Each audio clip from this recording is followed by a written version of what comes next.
welcome back, ladies and gentlemen. Sorry about that awkward intro there, the restart of the music, the whole 9 yards. I realized that the YouTube side was on private still, probably from the last time Mr. Black was live with, you're playing some Stormgate. I think it was set to private. I didn't realize it was, so there was no live stream. I was like, what the fuck is going on? Well, we figured it out, and now we're live, and welcome back to another Technical Alpha podcast. Glad you could join us today. We had another classic, modern era. Lag TV is just a couple of old guys hiatus, but we're back, and we're back on track with another episode to carry you guys through another work week. Get on over here. And it was unfortunate too because to some degree there was some news, but nothing too pressing. And at the end of the day, bigger news or more impactful news happened here in the last few days anyway. So we're still going to be able to cover some of that, talk about that stuff. Of course, get on over to our tech support later on. And even briefly, there will be movies and TV news. Shocking, I know. But stuff actually almost happened. I mean, don't get twisted. We ain't gonna talk about it for an hour. There's not enough to talk about. But we can at least mention things in movies and TV, which seems to be a rarity these days. But before we jump into all that, of course, the most important question of the week. Mr. Black, how was your week? Busy. Busy week this week. Nothing like sort of out of the blue, but yeah, just second week of ownership of this apartment. Well, going on the third week now, so been doing a lot of shuffling around there and changing things, stuff like that. Just streaming a lot. I'm gonna continue to do so, and yeah, that's pretty much it. I had the food poisoning last week, so I was all kinds of fucked up for a few days, but I'm starting to feel much better now. So yeah, overall, it was an okay week. The food poisoning. My man cannot escape a never-ending cycle of food-related illness. Yeah, just gastro issues, just nonstop. Just in absolute shambles. But good to see that we've got you back. My week was honestly nothing particularly exciting. I got the Death Stranding 2 review out. That got finished. That's my last review now for the time being because the next focus for me is in the next few days or in the next week will be real estate license. I have the course book here at the house now, and so I'm still going to stream and whatnot. The hours will just be reduced, of course, and then I didn't want to for these 700 people that see my reviews, sorry out there, guys. I know, big hit to the fucking ecosystem there, but but no more reviews for the time being, because I just don't want to have that. I don't want to, even if people said they don't care if it takes longer, I don't even want to play a game that I know I have to review. I just don't even want to think about it. I don't want it in my mind. I'm already going to have to retrain my old man brain to get into study mode, which I haven't had to do in a very long time. And so, I'm just going to try to, when I stream, it will just be picking up odds and ends. This week, I've been on the same meme anime horse racing, gotcha game hype that many other content creators have fallen victim to in the last while. It's better than it has any fucking right to be. And we've been having a pretty fun time with that. Otherwise, I also picked up Monster Hunter Wilds on the discount there. So shout outs to everyone review bombing it so that they felt like they needed to discount it so that I could pick it up for cheaper. I appreciate your assistance. And otherwise, that's been more or less it. Not anything exciting to talk about beyond that for now. which means we can jump right into the thick of it, Mr. Black. Let's do it. And it is thick. It's girthy. Now, this is not something we haven't already talked about a few times, but it is a continuation of a discussion that we've had a few times. Okay. And it seems to be what we've discussed and projected what was likely to happen. We seem to still be on track. The Miss Cleo card is still in our pocket, Mr. Black. Microsoft as a company, cut about 4% of its workforce this week. Which, if you know how many employees Microsoft employs, 4% doesn't sound like a lot, but it's actually several people. That's about 9,000, roughly. Over 9 if you need to have a very old meme. But about 9,000 people. And then of that, I went and did some digging. Because a lot of people, when they hear in the game space, when they hear Microsoft has laid off X number of people, they attribute every layoff to the Microsoft or the Xbox division for some reason. That's not what happened. However, that's not to say that there weren't substantial layoffs at the Microsoft's Xbox division. That amounts to roughly 2,000 people of the 9,000. Which, if you think about that in game developer terms or just support staff, etc., at a single location like the Xbox division, 2,000 people is a lot of people in one go. And so with that, it wasn't just like the last couple of times where, we heard there were layoffs and whatnot, and, you'd get people popping up on social media letting people know, they were let go, they're looking for work, etc.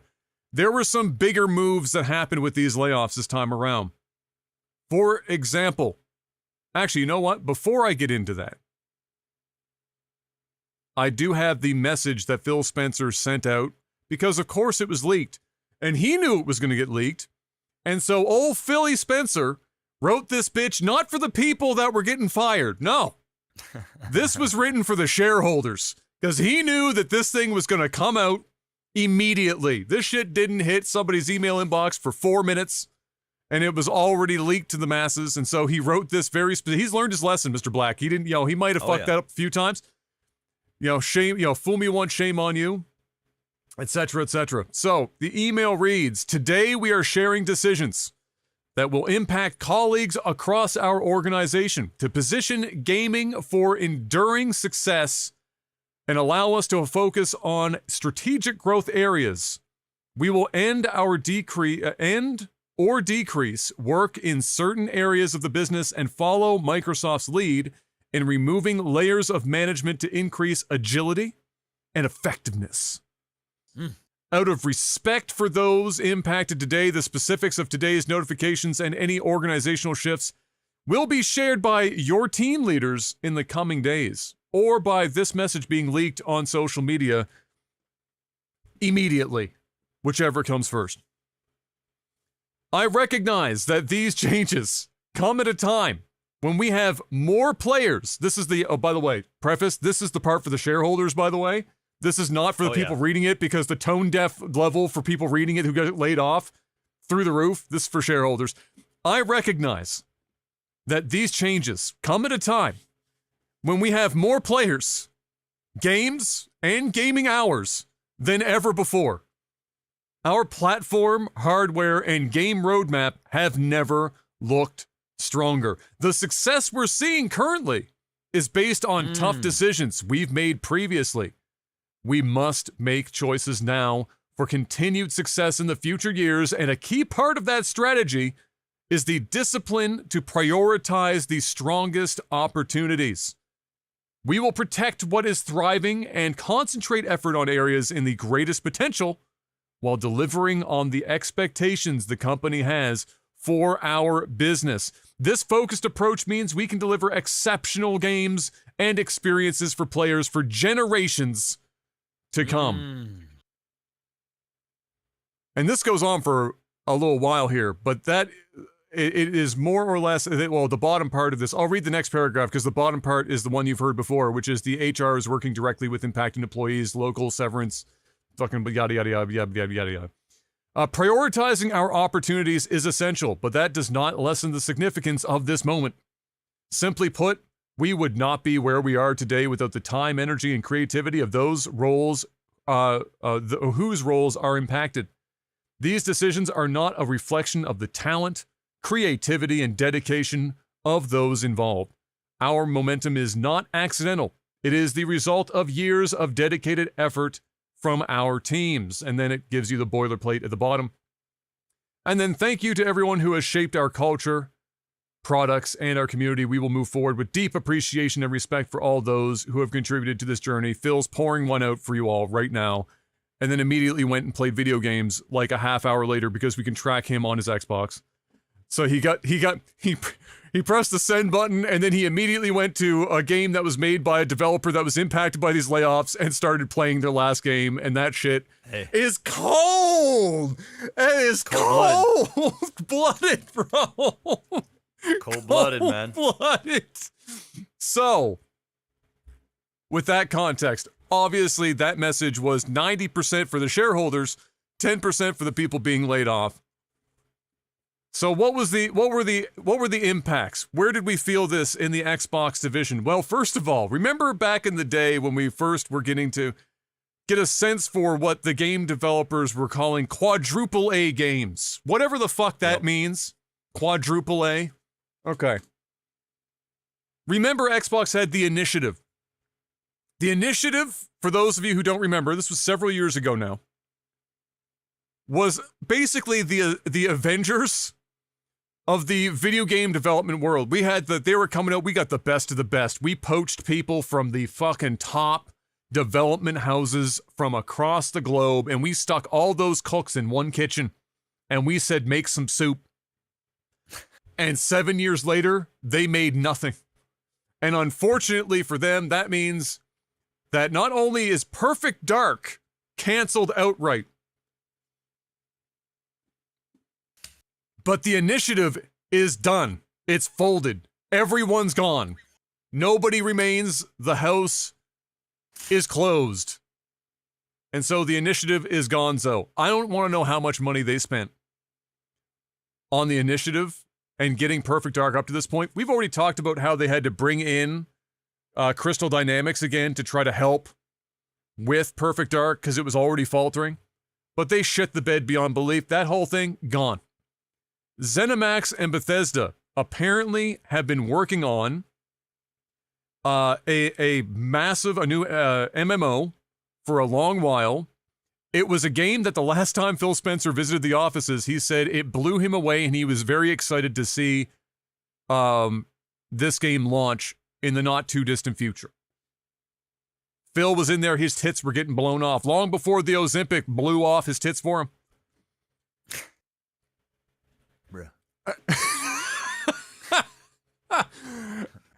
And you know what that meant? Absolutely dick! Because it's canceled! Years into development, an MMO, which dude, that shit ain't cheap. That is expensive as fuck. And they said, nah, not worth continuing. You're all done. The game is done. Bye-bye. We don't even know a name. We ain't got nothing. We ain't got nothing. But we do know that it is from ZeniMax and Bethesda, which means it could very well have been the next, it could have been another Elder Scrolls MMO to be like the successor to the Elder Scrolls Online. It could have been a Fallout MMO to, make 76 not look like a pile of fucking smashed assholes. It could have been a whole bunch of shit, but it was several years in. And they fucking sent it into the sun. So that's gone. John Romero, if you don't know that name, that is the man that is responsible for a lot of the games that many of us in our age bracket would have grown up enjoying, and obviously he's never left the industry. He's continued to make games this whole time. John Romero is the co-founder of id Software. And if you're sitting there going, Adam, I'm still not a degenerate enough to know who the fuck id Software is. Okay. Doom, Wolfenstein, etc., Hexen, Quake, the id engine itself. John Romero's co-founder of that company. He was the man who designed Wolfenstein 3D, Doom, Doom 2, Hexen, and Quake. This is a guy.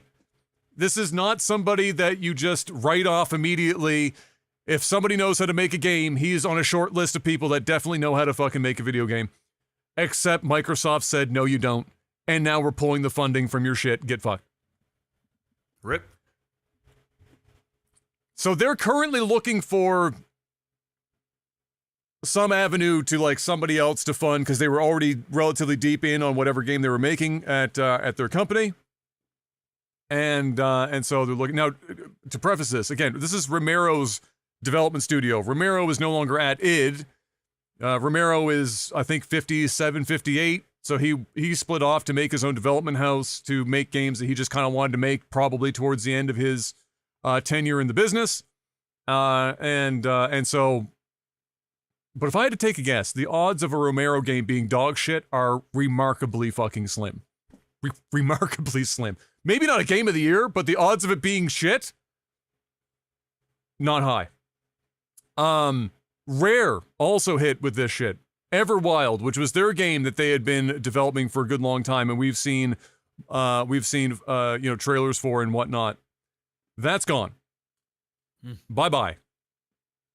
That's shut down. Now I don't know what Rare is working on, but one of the heads of Rare, or one of the oldest standing members of Rare, and his name is escaping me, and I forgot to put this in the notes just because as I'm saying this, I remember it happened. He left the company. Probably because this happened, and he said, I can't play this game no more around these parts. You know, nobody wants to work on a game for like 4 or 5 years and then have funding be pulled out at the drop of a hat. That's a rough go. So Rare, shambles. And then finally, to round this out before we get to have a little discussion as to what we feel like, and continue to build on our theories that we've had before. If you looked up tone deaf in the industry, or in the industry, if you looked up tone deaf in the dictionary, Mr. Matt Turnbull, executive producer at Xbox Game Studios Publishing, had an absolute banger, all-time banger. There are thousands of people literally in shambles chicken noodle right now, losing their jobs, entire studio shut down, the industry is just fucking burning alive right now, and he comes out with this absolute fucking rocket of a message on social media. He said, "These are really challenging times. And if you're navigating a layoff or even quietly preparing for one, you're not alone, and you don't have to go it alone. I know these types of tools engender strong feelings in people, but I'd be remiss in not trying to offer the best advice I can under the circumstances. I've been experimenting with ways to use LLM AI tools like ChatGPT or Copilot to help reduce the emotional and cognitive load that comes with job loss." Hold on, I need to take a pause and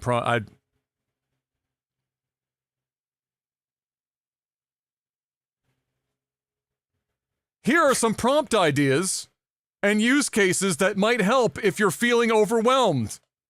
And then he goes on to provide some ChatGPT prompts to act as a stand-in for people who are losing their shit over having lost their jobs. Such bangers as career planning prompts. Act as a career coach. I've been laid off from a bracket role in the game industry. Help me build a 30-day plan to regroup, research new roles, and start applying without burnout. I can't even begin. I can't. This man just watched as Microsoft laid off as a company. This is not the Xbox, but Microsoft. 9,000 people. Many of which I promise you right now, they're actively finding ways to replace with AI. As we speak. 100%.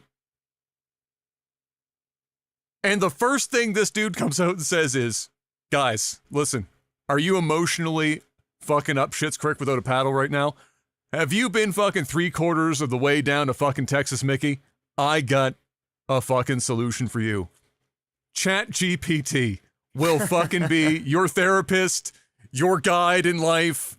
With these 3 simple prompts, you too can survive the job loss market of the video games industry as I sit upon my ivory tower and continue to go unchecked with absolutely no responsibility despite my title being, and I repeat, executive producer at Xbox Game Studios Publishing. Fuck. all-timer week for Xbox as a whole. Listen. I mean, there's lots of memey things that we could go down this road for, but... And I'll let Mr. Black go first on his thoughts on this. First of all, I mean, regardless of circumstances, all that job loss is a fucking rough go, no matter how you slice it. No matter what the reason is, that's a lot of people losing their jobs at a time where losing your job's not very good. It's a little tough out there in them streets. Not a lot of people hiring right now, comparatively speaking. And so, especially in an industry where everyone seems to be getting, hit the most with these layoffs. So, shout outs to all the warriors out there right now trying to get themselves back into another role. That being said, Mr. Black, let's start with just what are your immediate thoughts without overthinking? What are your immediate thoughts on how this is or just the thing in general, not necessarily how it's gone down, but just in general, what do we got? What's rolling around up there? I mean, I never really thought quadruple A thing was going to work anyway. Yeah, So, I don't think anyone did. I mean, I think when we first talked about this, I was like, yeah, no, that ain't it. So it doesn't, it doesn't surprise me at all that they shut this bitch down. Because they're only going to just try and command a higher price point for a video game. We've already seen people kind of lose their shit over the prices of Switch 2 games. I mean, God only knows what a quadruple A, perfect dark, you know what I mean? Like, who even asked for that? I don't know. Nobody. Yeah, I mean, layoffs are layoffs. I mean, we talk about this basically every year. I mean, it's just the way it is right now.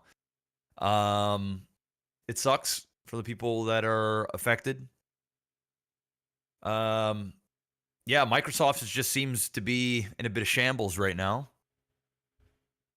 But it's Microsoft. They're worth $1 gajillion, so they're not going to go anywhere. And yeah, the guy that is going out there talking about AI, that guy's just an absolute fucktwad. I mean, it's just the dumbest. I don't even know how you could, I could see that being an email to, other department heads that are, stressed out about having to lay off Maybe dozens or hundreds of people. But to put that out publicly, online, amidst like 9,000-ish people that are losing their jobs, that is probably the last thing that you want to put out. Because it literally just makes it seem like you just don't give a fuck, like at all, like on a human level. You're going to go to AI to craft up some bullshit to make yourself feel better, to send to people that you're laying off. I mean, it's just brain dead.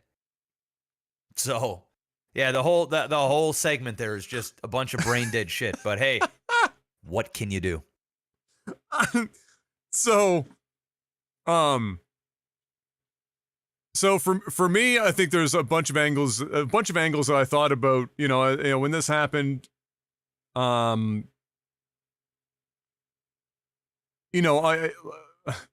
Listen, the hard truth about this is that we do know that at some level there is bloat in development in gaming everywhere, almost everywhere.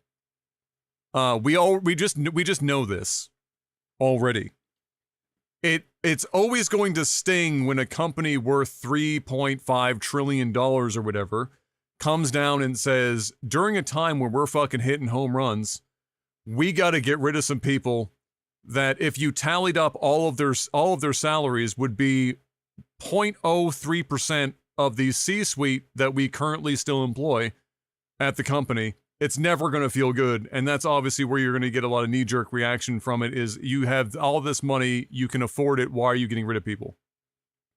There's some truth to that, but there's also the reality that part of why they are worth that much money is because they are willing to treat people like ones and zeros, cogs in a wheel, and just go through the motions of cut the fat, etc., etc.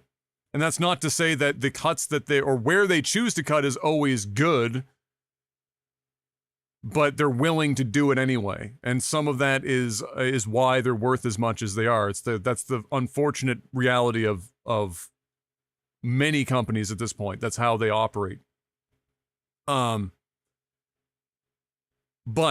something that the next thing that popped in my mind when I thought about it that way was, okay, well, fine. Yeah, we've got in video games, because I'm not going to talk about Microsoft. I'm going to just talk about the Xbox division portion of this.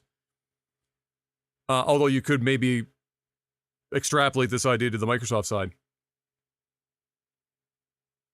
At some point, the question does become in my mind, if let's say Phil Spencer walks into a studio, doing a little checkup. This is the landlord showing up once every 6 months to see that you haven't blown out the back window, you haven't let the pets fucking destroy the friggin' knoll post. Just general checkup kind of situation. He walks in and he sees, things aren't going amazingly well in here. It's been a while. It's just a little fucky. And you're like, well, and Phil's thinking, we gave you guys a lot of support, a lot of time. We need to have something happen here. And so the first question is, why are we here? How did we get here? You guys had $100 million and you had 4 years. And we're still 3 years or 2 more years out, and the game is still not really shaping up into much, and we might be missing a window where this game is even impactful in the market by the time it hits.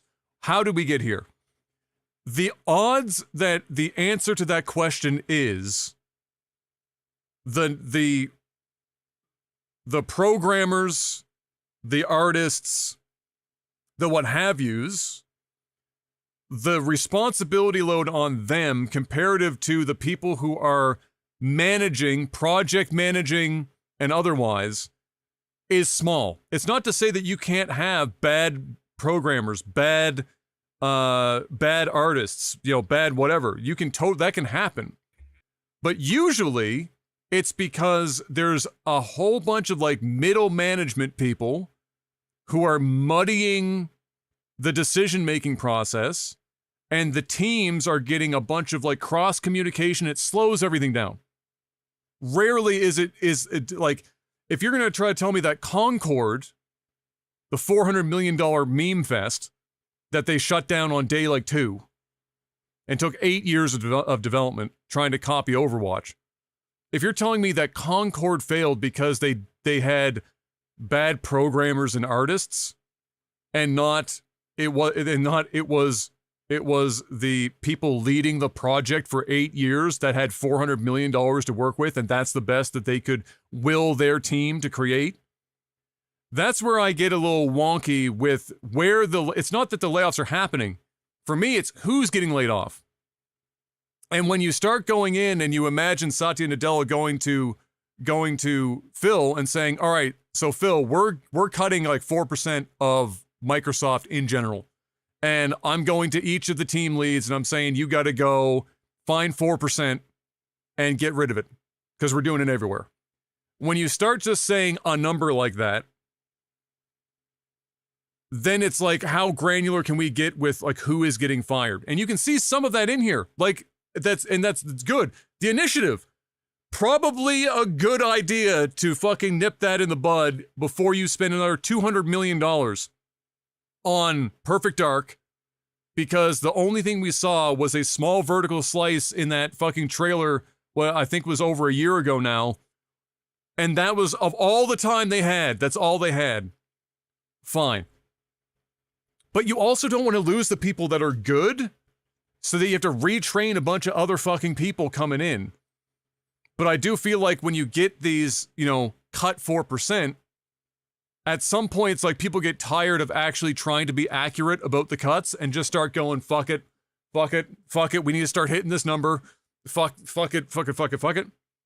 And that's where it gets to be unfortunate. But I think if you're looking on the outside, wanting to curse Microsoft, realize that with certainty, You can't, on one hand, have video game discourse be like, look at what Sandfall did with Expedition 33.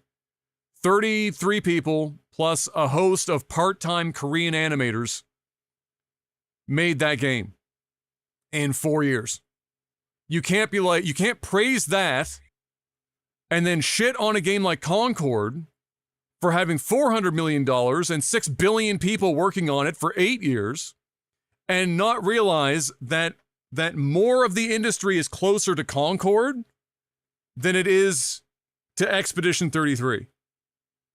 And so you're going to lose a lot of fucking people here. And it's not that they're not good. It's just that they shouldn't all be in one fucking place working on one game. It's too many people. It's the too many cooks in the kitchen situation. You can't have that many people. You eventually start to get diluted bullshit. However, I do want to focus again on the fact that the people that have the most responsibility still seem to dodge these bullets every time. When is this the problem of Phil Spencer, Sarah Bond, Matt Booty, and people like Matt Turnbull? When does their due date come? These are the people that have head up the company that in the last decade, combined effort across multiple divisions within Xbox, hardware, software, etc., have convinced Satya Nadella that we're going to go ahead and spend over $100 billion in acquisitions.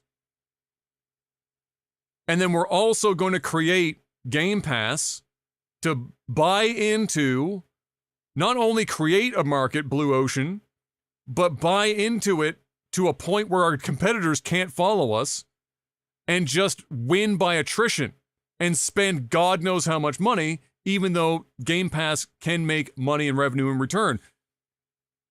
And what has been the output? As far as games are concerned, nothing. There's barely been a fucking thing. And those are the people making the decisions. Now, they're not making the games, but they're the ones choosing who are we buying? What are they working on? Are we moving people from this division over to this division? Does this developer need help more than that developer? Is this a better idea? Do we make our own minds up and say we're going to create like the Initiative, but instead of quadruple A, do we make 3 AA developers and pull people out of studios that are not needed where the ship is running too many people and use them there to create other projects? What can we fucking do? And if the answer is always going to be, it's Karen and HR, it's the QA team, it's this host of developers and artists, it's that host of developers and artists, and it's rarely ever team leads, producers, executive or otherwise, C-suite folks, etc. of any of these, then I think that you're never, like, the problem's not going to solve itself. You know what I mean? Like, it's going to just be, it's going to continue to be there. Like, if you have shit leadership and you take people away from them, they're still shit leaders. Like, they're not going to magically make better stuff because you took people away from them. And so while I totally agree that there's a lot here that was probably necessary, I am getting tired of the corporate doublespeak of being like, we're doing the best we've ever done, but you're fired. And then also those same people saying the you're fired part never being culpable for fucking anything. Nothing at all. Like the Sarah Bond, for example, head of the hardware division.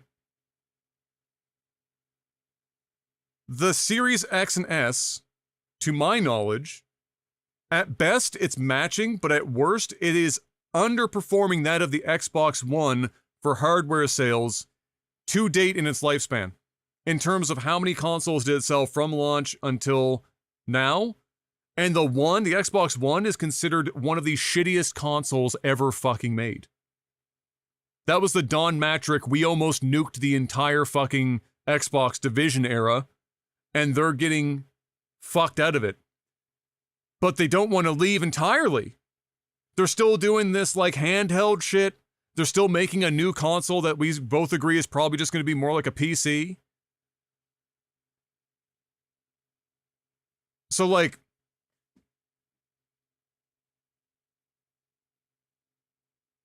I guess the shittiest part of this, if I'm going to be like, if I'm going to be, doom and gloom about it, the shittiest part about all this is, like you said, it's Microsoft. Ultimately, it's Xbox, but it's Microsoft. They're not going to just up and collapse anytime soon.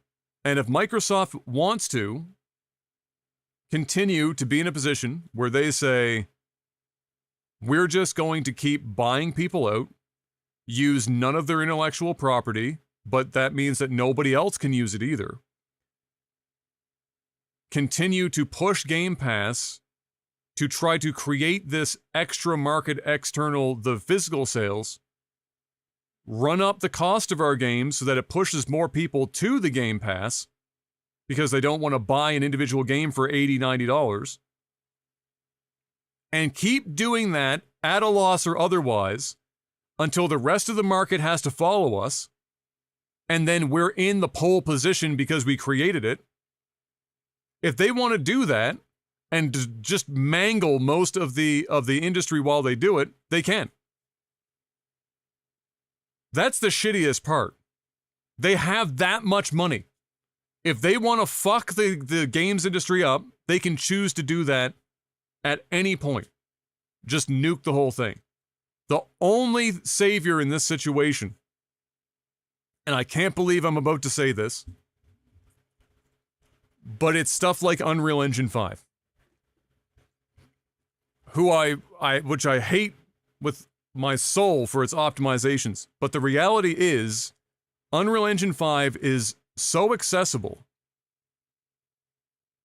and it can produce such high quality visual to match what people would expect a AAA studio itself to produce in a small team, that stuff like Expedition 33 is possible with 33 people. And so the balance of the force here is going to be Microsoft corporatizing video games well beyond anything Sony or Nintendo ever dreamed of doing. And Sony and Nintendo, in different capacities, will have to chase that to some level. Sony more than Nintendo, almost assuredly. But they will both have to chase to some degree. But from a game developer perspective, it's hopefully going to open more doors for more success stories like Sandfall with Expedition 33, where you get a handful of people, comparatively speaking, that can get their hands on an engine like Unreal Engine 5, so that visually it still meets the expectations of people who want a game that looks real pretty, and then produce something for far less money that can make money, and in some weird way, feel like a soft reset. Because that feels like the 90s to me again. Where you have like 10 people in a basement living on ramen and fucking Cheetos, producing Warcraft 2. And having it be profitable. Because the major problem and why we're seeing some of this, and I'm going to hand it back off because I'm yapping up a storm here, is that the reality is that, and we've talked about this before too, the problem the games industry has right now at the highest end, the Microsoft, the Sony, even Nintendo to a degree, but publishers, sure, Ubisoft and whatnot, is they've fallen into a similar trap that the movie industry did. And a quote that I always think about, even though this is not a direct quote, but it's generally what he said, Matt Damon discussing Good Will Hunting, where he said, and this was like fucking over 10 years ago he said this, it's gotten worse. He said that kind of movie just will not happen anymore in theater unless somebody self-funds it. Nobody is going to fund Good Will Hunting right now. Or very few people. Might. Yeah. Like you might like, but I look at A24 like I would look at like a Sandfall, They're coming in with an extraordinarily talented team doing stuff on a small scale, but doing profit, right? But A24 is not doing $1 billion at the box office every single time yet. They may in the future, but the important thing is they're profitable. They're not burning money. But the difference is that everyone else wants to say, okay, I like your movie idea, but is it going to make $1 billion? If yes, I'll consider it. If no, sounds tough for you, bub. Gonna have to go find someone else. And in the games industry, Fortnite came out. And Minecraft exists. And Roblox. And they're all looking at those games going, yeah, so you've got this game idea. How much money do you think it's going to cost you to make it? And how much money can we expect to make back? And if you can't make enough, do you think you can design the game in such a way that we can get enough microtransactions in there so that the long tail revenue starts to climb up towards that kind of epic number we're all looking for? Because it's no longer about profitability when you get to that size, because it's shareholder appreciation day, right? So it always has to be chasing the fucking dragon. And it's wild because there's clearly more money in gaming now than there's ever been before. It dwarfs all other entertainment industries globally. Dwarfs it. And so, in my mind, my hope, my little silver lining is because there's so many players and so much money that there will always be and be an increasing number of developers and publishers that are willing to look at something that could be profitable, but just not make bajillions of dollars and say, okay, let's do that thing. Because it's going to make us money, and I think that game's going to be fucking awesome. Let's go make that game. And then leave them a fuck alone and let them make the goddamn game. But Microsoft, this is coming from a guy who loved Xbox for most of his life. Fuck him. Fuck Phil Spencer. Fuck Sarah Bond. Fuck Matt Booty. This is still not done. We got more coming down the pipe. Xbox is dead. It's Microsoft Gaming. It is the Windows Game Pass. Or just Game Pass. It's not Xbox Game Pass. The next box that comes out might be called Xbox, but what brand value does Xbox even hold anymore as a name? Almost nothing. If you went and talked to a bunch of young kids, your son, maybe a little older, ask about Xbox, they don't give a single solitary flying fuck. They get a little older, they might hop from a Nintendo situation like Kai into a PlayStation situation. Because they're still targeting people like they have before, and they will continue to, because there's value in a brand, and Xbox has no fucking value anymore because it's been torched, and whatever value is left, it's now, this is their campaign right now. This is an Xbox. This is an Xbox. This mouse is a fucking Xbox. The keyboard's an Xbox. This pen's an Xbox. My ass cheeks are a fucking Xbox.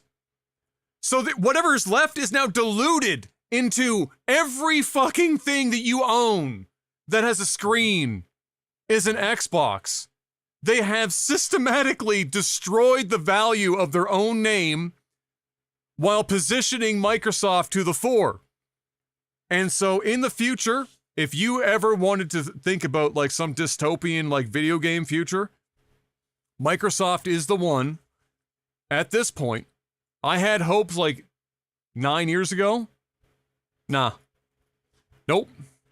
Xbox is now at a point where they are going to be the sole major driver of the final late stage capitalism ass corporatization of video games. And so, for the love of God, when a smaller developer makes a great game and you're even mildly interested in it, don't go looking for fucking, if you can afford it, don't wait for a sale. Don't go on fucking G2A or some other fucking weird like key website. Just buy the goddamn game. Because if you actually want what's remaining of the soul of your hobby outside of Nintendo for however long they can keep that dream alive, That's your only option at this point because Microsoft has too much fucking money and too much time on their hands to not fucking take everything else down with the ship. And now I hand it off to you, Mr. Black. Do you have any extended thoughts? Not really. I mean, I'm not sure exactly what I'm supposed to be commenting on at this point because, I mean, well, whatever. Whatever at this point. I know I just ramble a lot, but listen, video games are my fucking hobby. They've been my hobby my whole life. And your job. Watching, well, it's my job too, but like even like fuck the job. Like video games are my hobby. And you know, I've got friends who wouldn't know how to fucking read without video games, for Christ's sake. Like video games are an important piece of entertainment culture, and nobody that's in it that's not just somebody playing mobile games wants to see it go down a path where everything becomes a mobile game or everything just is some sort of fucking where every game is a low-tier Marvel film in perpetuity. Like, nobody really wants to fucking see that shit. Yeah, I mean, I think the thing is, and I agree. I mean, I agree with the vast majority of the things that you said. But I think you're in the minority, unfortunately. And the vast majority of gamers do want Assassin's Creed 20 and Call of Duty 38. And they want, you know, Fortnite 2 or Fortnite 3. And they want what they've been given. You know, they want to buy Elder Scrolls on their television and their fridge and their microwave. And they want to be able to play it in their car. You know, and they've owned 20 different fucking versions of the game. And there's a reason why Microsoft and Sony and all these other big time corps do what they do. You know, them firing 4% it's peanuts to them. It's whatever. They overhire and they go into crunch mode. And then once they get out the projects that they want to get out, or somebody upstairs says, that's it, pull the plug on that, they fire people. And this is what I've said years ago, and I'll continue to say it year after year after year. The developers need to understand, and they probably do. They're not stupid people. This is the what industry they're getting in. themselves into. This is the industry. Yep. This is just it. Yeah. It's like the movie industry. Yep. You've got 1% of actors and actresses making millions of dollars, and then you've got 99% struggling to pay their mortgage, if they're fortunate enough to even have a mortgage. And that's the industry we're in. The music industry. It's the same thing. This is the arts. This is the entertainment business. This isn't the kumbaya business. This isn't the I feel bad for you business. This isn't the I'm going to go to therapy with you business. This is the corporate America business where you will be used accordingly. Now, for the ones that are exceptional, they will not be fired because they have that sauce, that it factor. Or maybe they're just very close with very key people that are in a position to keep their jobs. For everybody else, there's the door. And the vast majority of people have to know this by now. We see these emails every 6 months. We see the headlines every 6 months for years after years after years after years after years. Doesn't make it right. You can have empathy for people. But at the same time, this is the industry we're in. We're in the streaming industry. We're in the game. We're in the entertainment business. You know? You ask yourself, you know, why are some of these streamers that are streaming and they have tens of thousands of concurrent viewers and they're absolute AIDS? And they spread hate and they do X, Y, and Z and there's really not. But guess what? That's just the industry we're in. Meanwhile, there are content creators that are on the straight and narrow. They do all the right things. They're well-spoken. They're nice. but they're forgotten. They ain't got that sauce. You got to be This is the entertainment problematic. business. It's just the way it is. Yeah. That's reality. That's how the world works. And, I can empathize with people that get put in these situations, but at the same time, I'm just not surprised. If it's not Phil Spencer or fucking dipshit fuck with the AI thing, dude, they're just going to fire him and usher in the next mouthpiece. Yeah. There's literally nothing there. They have just went in and done enough work over years and maybe been exceptional at specific things and got put into a position where they are the ones in the spotlight that are ultimately the mouthpieces for the people at the very top. And that's just the way it is. You can get mad at them all you want and dislike them or whatever, but they're doing their job. That's it. That's their job. Their job isn't just there to make people miserable and fuck over, that's not just their job, but that's part of the job. That is just part of being in these positions, unfortunately. And they get paid exceptionally well to be the figures and the faces of these horrible times. And they have to live with that. But if they didn't want to live with that, they didn't want to have that burden, they wouldn't be in that position. They would just say, nah, this ain't for me. I'm going to take a step back. I'm going to take 3 pay grades back. Yo, I'm happy with making $500,000 a year. I don't need 12 million. Right? But they do. And I believe that some of these people have genuinely want to make good games and they want to do what's best for people. And they probably empathize with people. But at the same time, they got a job. And listen, you can have all these Expedition 33s come out. But guess what, Adam? Expedition 33 is a fantastic game, so I hear. Still yet to play it. I haven't heard a bad thing about the game from anybody. But they come out with enough of these things, and guess what's going to happen? They're going to sell out. They're going to get acquired. They're going to take the check. And then that IP is going to go to the big dogs. And then you know what's going to happen? The same thing that happens. Expedition 333 will be out in the year 2038. And that's just the way it goes. Do you get mad at them for creating a company, working really hard with a small team that had maximum profits, that showed a track record, that Microsoft could go to the board and say, hey, listen, I want to make a $200 million acquisition. Look at this track record. And then the guys up top say, this is great for the shareholders. Buy it. Do you get mad at the small team for getting the payday of a lifetime? A generational payday that's going to change their family tree, for that IP to just go to a Microsoft or to a Sony or to a Nintendo or to any of these other massive. This is corporate America. And don't get it twisted. Expedition 33 team would sell out in a fucking second. They're not the saviors, bro.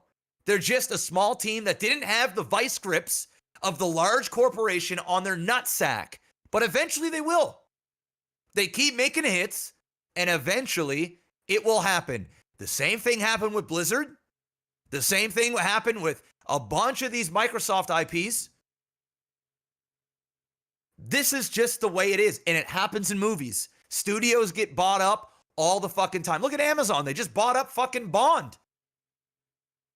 They just bought, hey, yeah, sure.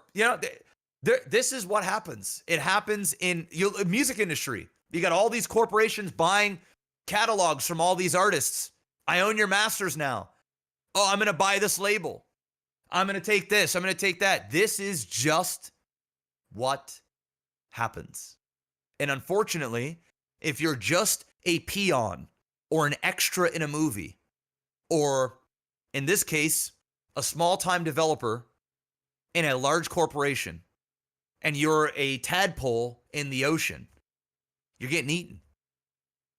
You're just getting eaten up. And here we are.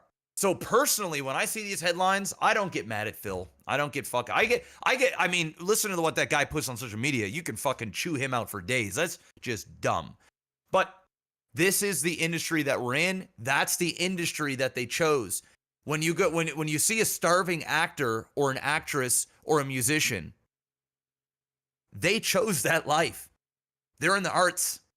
This is just the way it is. It ain't fair. It's not for the faint of heart. You can feel bad for them. You know, it's why most actors are down there serving food on the side and fucking, you know, doing whatever, taking every small modeling gig they can get and doing these shitty commercials for minimal pay and stuff like that, because they got to try and make ends meet. And these developers are going to have to do the same, and they probably do. And they know this going in. They absolutely know this. And it's talked amongst probably groups of people, hey, how long do you think it's going to take before we all get fucking fired? I don't know, bro, but this is going to be my paycheck for the next 6 months or 2 years or 3 years. I just got to take it. I just got to go. This is what I do, and I love making games. So if it works out, it works out. If not, well, shit. I guess we're back on the wagon. And the vicious cycle will continue over and over and over, and it will never, ever change because there's too much money in it. It's the way it is. Yeah, Sad. I agree. It's true. The I know you're not specifically saying it was me, but I do not think Sandfall and Expedition 33 are like the second coming of Christ, here to die for everyone's sins and save the games industry or some shit. What I do mean is that studios like theirs can do what they did, and that there are still publishers that are, oh boy, that are still willing. That's in shambles. Mic stand just falling apart. That are still willing to go in and fund those so that the cycle can continue to some degree. It's just that it's just that the games industry has for a while the cycle has been too heavily weighted. It's like we haven't had enough time for shit to regenerate. Everything has just been like bought up and eaten up and thrown into a warehouse somewhere and never looked at again. Or they'll buy up a team that's already been producing stuff consistently, buy them up in the middle of their project, try to get them to change a bunch of stuff about the project. Those changes end up fucking the whole thing up and then closing the studio down because they didn't perform the way that they wanted to, even though it was usually their idea that fucked the whole thing to begin with, or their meddling that fucked it to begin with. We just haven't had time to fucking regenerate. Like it feels like it's been the cycle hasn't been a cycle. It's been a one-way street, a Pac-Man just fucking going to ham on the fucking pellets, and there ain't been time for the pellets to come back. He's just gobbling up like fucking crazy. That's what it feels like, which is the shittier part. But what I would love to see to some degree is the people with more responsibility, because you said it and you're right, is that these people get paid a lot of money because they have a lot of responsibility, and they're also oftentimes the people who are in the public's eye and receive the scrutiny on behalf of those above them. You know, that's part of their job. That's part of why they get paid what they do. They have to, like you said, they have to live with it. But I also want them to it's like the people with responsibility also need to be held accountable because they hold so much responsibility. You know, accountable, but how? What do you mean by accountable? Like, do you want them fired? What is that? What is accountability? Like, what does that look like for you? Well, if like, somebody, if you hire somebody, they had to fire 4%, not 40%, right? I understand. No, I understand. Yeah, I understand. Yeah. But what I'm saying, but like, I'm not saying this is in a vacuum of just this one layoff round, because I mean, there's been 100,000 layoffs. It's, you know, but they also don't. Yeah, but they don't talk. But they don't talk about the mass hiring they do. It's not headlines, right? Like, you're going to lose 4%, and then in 3 months, they're going to hire 1%. Or in 6 months, they'll hire another 1%. Or there'll be another big project, right? And they'll hire. I understand. But you don't see the headlines. Phil Spencer calls the shot to hire 8,000 people. That's not sexy, right? Yes, I understand. I'm not stupid. I understand that they have hundreds of thousands of employees. You don't get to hundreds of thousands of employees by always firing 10,000 people at a time. You have Correct. to have replacement And then there's over the time. argument. And then there's the argument that like, hey, who's doing more good for the gaming industry? Is it the Microsoft that hires 100,000 people, or is it the Expedition 33 that have a team of 30? Right? Like, it's all, you know, their payroll and the amount of good that a company like Microsoft and stuff does for the economy as a whole is infinitely bigger than a great video game that comes out of a small group of people that we can all clap to. And that's just the economics of it, right? That's just, you know, it's semantics. Well, let me put it this way, because I think you're missing the point that I'm trying to get to here. You're missing the forest for the trees.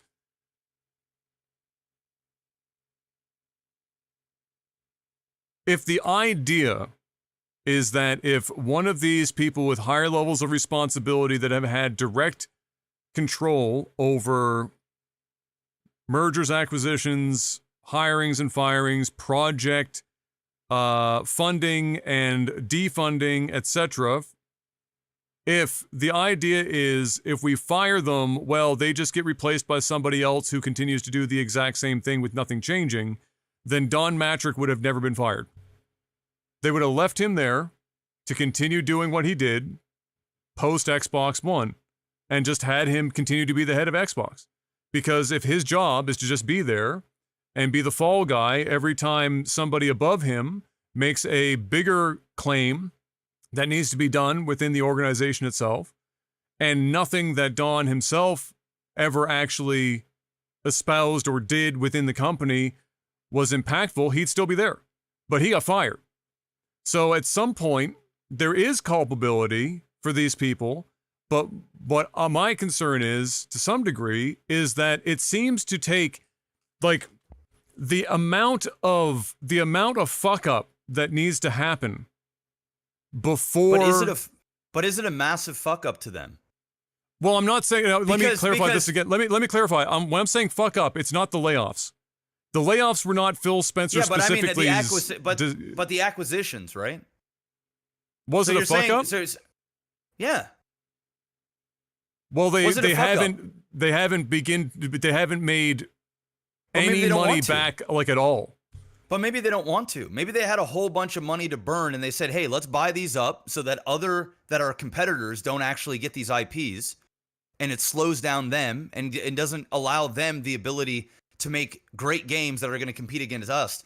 Let's go ahead and lock these up. We'll hold on to them.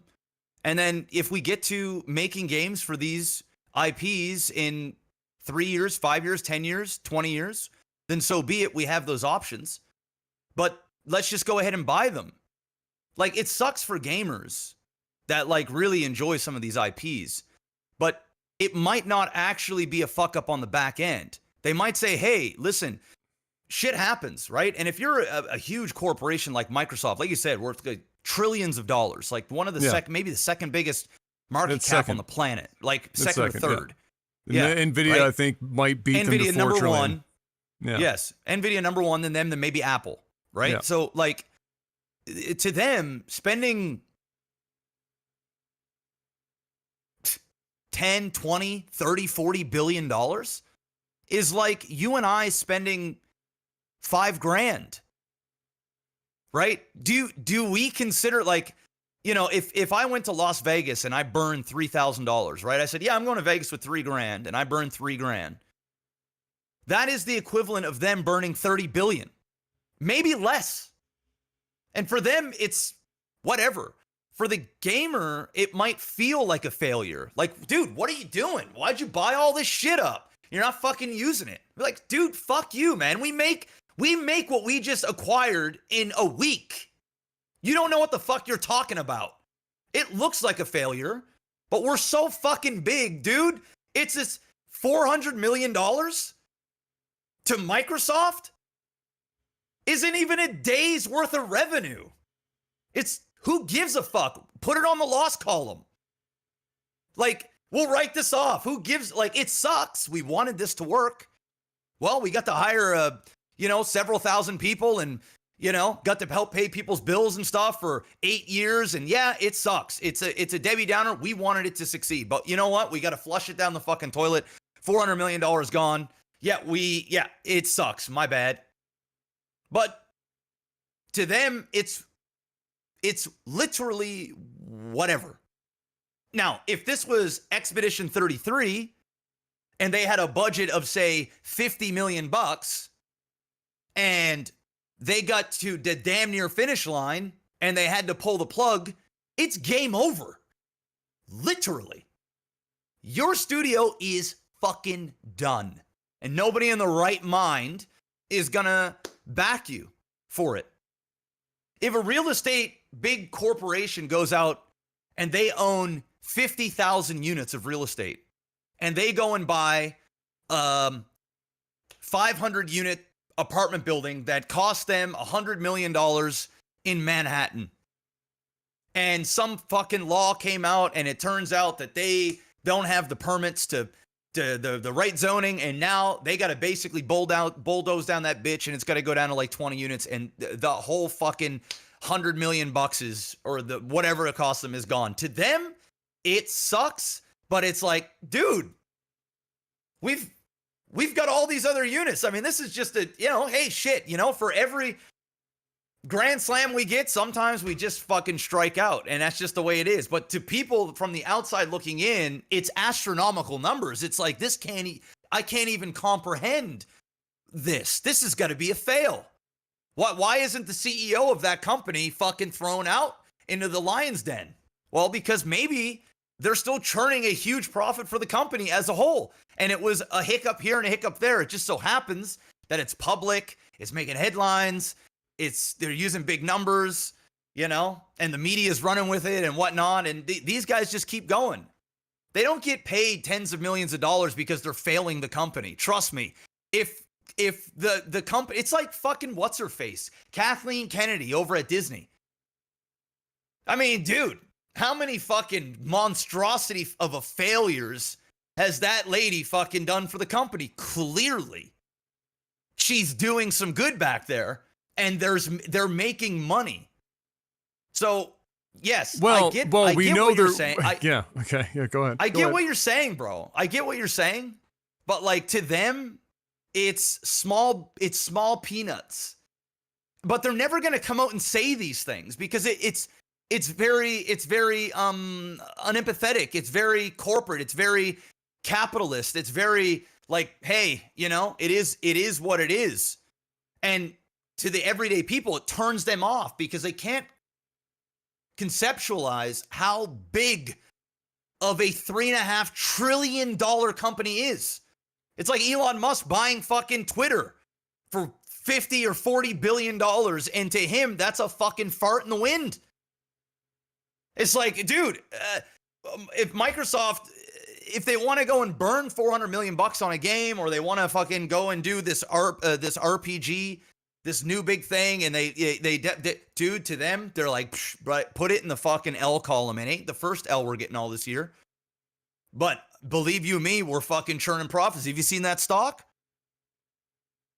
That's all that fucking matters, man.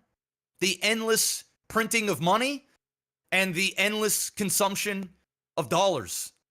And listen, that's just the way it is. And these things are all set up in a way that even these big losses aren't as big as what people really think they are. And that's corporate America. So I obviously understand how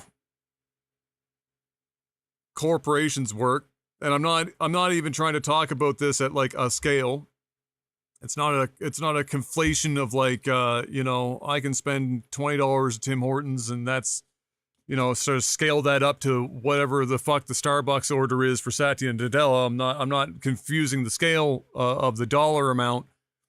They can write off lots of things. We all know that corporation, as far as tax is concerned, there's oftentimes a great incentive to go and what would be considered a fail, go out and just burn money like crazy, cancel. Yep. I mean, we had what was that? There was a movie that famously a couple of years ago They were right up on the end of finishing the film. I wish I could remember the name of it. And then the studio Batman or Batgirl, and they just canceled said, it. bye. And then they said bye because they looked at their profit loss on the year and said, we need some tax write-offs to be able to soften this shitty year. So we're just going to do that. And, there's a whole discussion on the validity of how fucked the tax system is for corporate shit to begin with, because that's insane in and of itself. But that's not what I'm even really trying to get at here. What I'm getting at, like, I guess you're right to a degree, is like, what is failure? Well, for me, failure is that before acquisition, they were at a loss as a division. After acquisition, they tread water, and now they're losing money again. They also haven't, despite all of these acquisitions, grown Game Pass numbers even a single solitary % in years. And the only thing that grew them to the degree in which they were was through several discount programs that they ran up front that people are still running on now. Remember the meme of how many people have 11 years of Game Pass built up? And that wasn't like 3 people. Like, everyone knew the fucking meme. Everyone knew how to fucking do it. Tons of people abused it to the point they had to shut it down. So, I get that, like, Phil or whoever from a Microsoft perspective could go out there and publicly wipe his ass on camera in front of a few 100,000 people and tell them to go fuck themselves. And if they had to delete the Xbox division entirely, write the whole fucking thing off. To Microsoft, you're correct. They could survive that. They'd write it off, and they'd have tax fucking credits for a few years just based on that one write-off where they're calling it a loss. I understand that much. It's still a failure. You're still if your goal as a business that's publicly traded is to make money more than you lose money, then at scale or no, you want to be profitable. That's why every division under Microsoft is held to their own standard. Where, like Phil said, Phil can't just go out there and infinitely spend money because Microsoft is the parent company. They still have to find a way to be profitable. Otherwise, Xbox is going to disappear. Mm-hmm. And we also know through court documents that they have already been on 2 separate occasions and still are right now as we speak, riding the fucking lightning, riding the edge of the line that was set out for them to be able to hit or surpass without fear of the entire division being closed out to some degree. So we know definitively that at best, absolute peak cinema, we're treading water. At best. And they've been at this for a decade. And so for me, I do look at that and think to myself, okay, if I'm Satya Nadella and I know that I'm trying to, what I'm hoping to do at a macro level with the Xbox division, which is not Xbox, it's the Windows gaming division. What am I trying to do? I know what I'm trying to do. Do I need these people to be there to do it? No, but I still need to know that it's going to be, at some point in the future, profitable to some degree. They can't just write this shit off in perpetuity. They can't just keep going on and on and on and on and on and on and on and on and on. They could, but nobody ever does that. Eventually, I mean, we talked about this with Twitch. Like, how close do you think right now Amazon is to finally just fucking off with a lot of this? Just based on that microphone is giving you hell right now. Bro, I'm so fucking pissed, bro. Like, you can't go on forever. So, like, for me right now, it'd be like, look at Twitch and look at who it's being run by. Look at all that's happened, you know, since the Amazon acquisition, the leadership that's been here and not been here. Nobody, not even Amazon, is going to look at that and say, other than the fact that we can literally use you as a tax mule, where we can fucking write you off. That's not a success of the CEO of Twitch. That's the success of the corporate tax system. That has nothing to do. If the measure of success is we can use the tax system to make some money, then you could literally put anyone in these positions and just say, well, fuck, we hired a dude off the street, and as it turns out, he doesn't know what he's doing, but it doesn't matter because we're writing off $150 billion a year on tax line for a loss, so add it up to the L column, boys. Like, if that was the case, it's not a success for them, it's a success for the tax system. That's a totally different conversation. Yeah. And I would suggest that, again, if that was the case, Don Matrick would still be the head of Xbox. But he's not. And so, and I'm not just saying that, Phil, Sarah, Matt, but also the heads of publishers and whatnot. You could talk about EA, whose CEO makes more than, like, basically any other CEO in gaming, period, point blank, anywhere. And his own ideas and his own positions has gotten EA almost fucked on multiple occasions, and he's still pulling down bajillions of fucking dollars despite the fact that he's failed miserably. Like, the only thing keeping him afloat, no joke, I wish this was a joke, and it's been this way for ages, is FIFA Ultimate Team. That, like, not that long ago, FIFA by itself was 80% of all revenue at EA. The dream. Meanwhile, all of their other shit is in shambles. They lost the ability to make basketball games to save anyone's life. Their golf games went to fucking shit. Mass Effect, after they got BioWare, went to fucking shit. They can't build a Battlefield game to save their fucking life. They're literally running on vapor. And Euro football fanatics buying packs of cards while it's still legal in FIFA Ultimate Team. And he's there making $100 million a year, while the average employee is making $90K. And it's a hope and a prayer. And if you go over into Japan and you look at Nintendo's CEO, who do you think is worth more money? It's different culture. Okay, but, yes, but that's I get what you're saying. But you see what I mean, right? Yeah. And the difference is when Nintendo was faltering, he took a pay cut until the ship was righted. And I'm not expecting everyone to do that. And I know there's a cultural difference, but I'm also saying that we all know that there are people with immense responsibility that, whether it's a tax column L or not, should be taking hits. And they don't. Almost until everything has literally burnt to the fucking ground in a crater. Whereas if you're doing a McDonald's line and you show up to fucking work late a few times on the burger flip, your ass is grass. Go fuck yourself. There is a horrible imbalance there, despite the sheer amount of money going into the system. And it's not even a morality thing.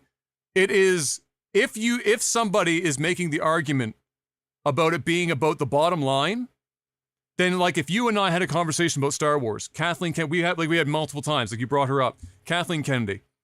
We agreed back when these sequels first came out, you could put out almost anything. If Star Wars is in the fucking title and it goes into the theater, it's making $1 billion. It could almost be the worst fucking cinematic experience of all time.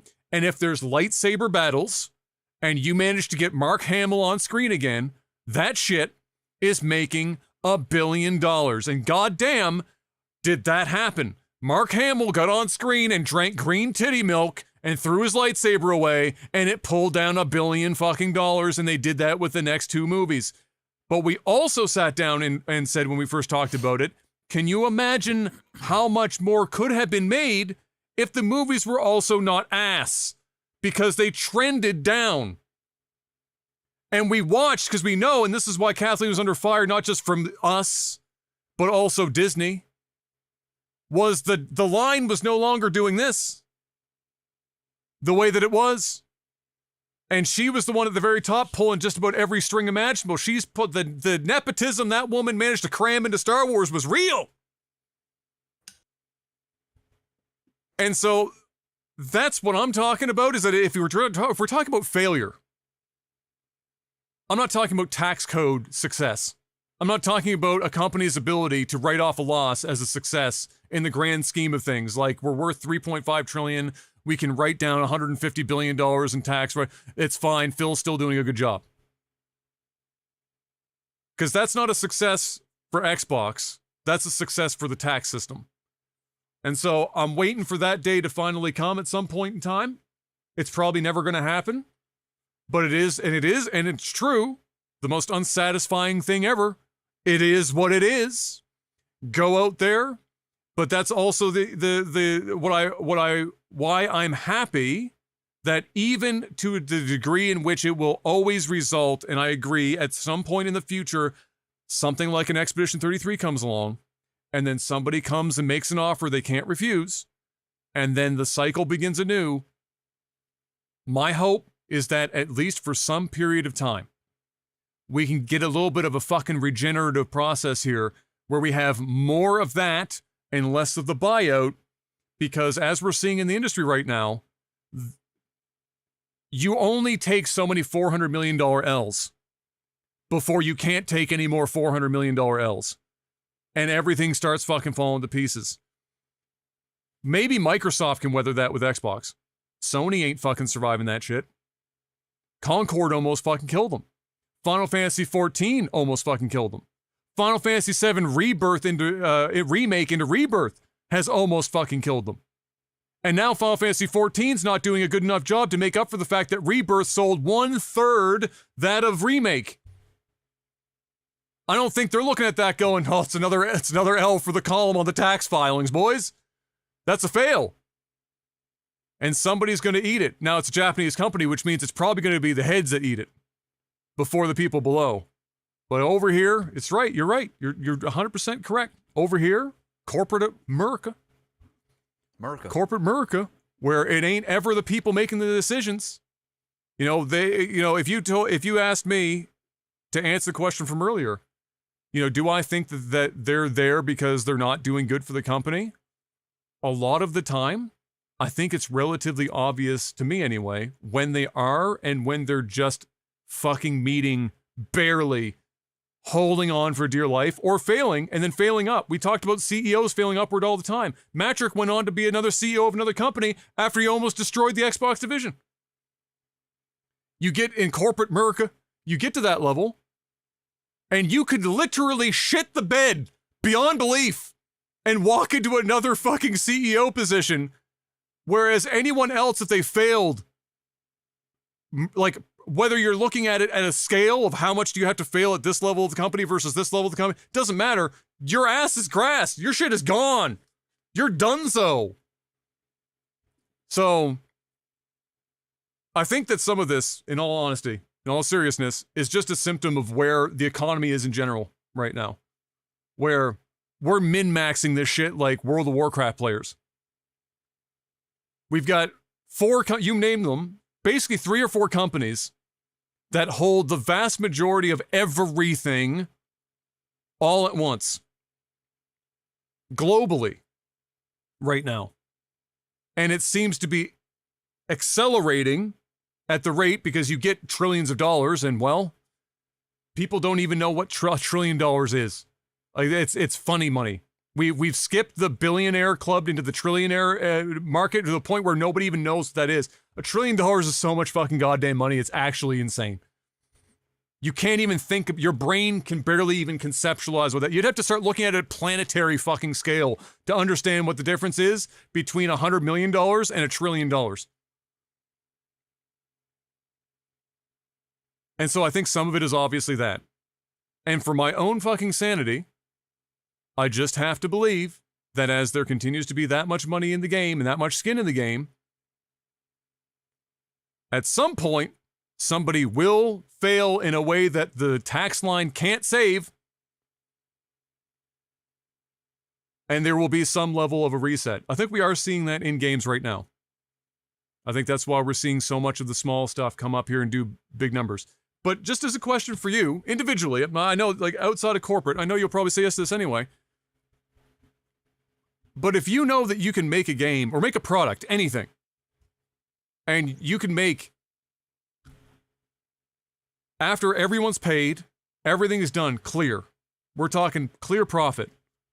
You're making 20% above all of your expenses. Most people, pretty fucking happy with that.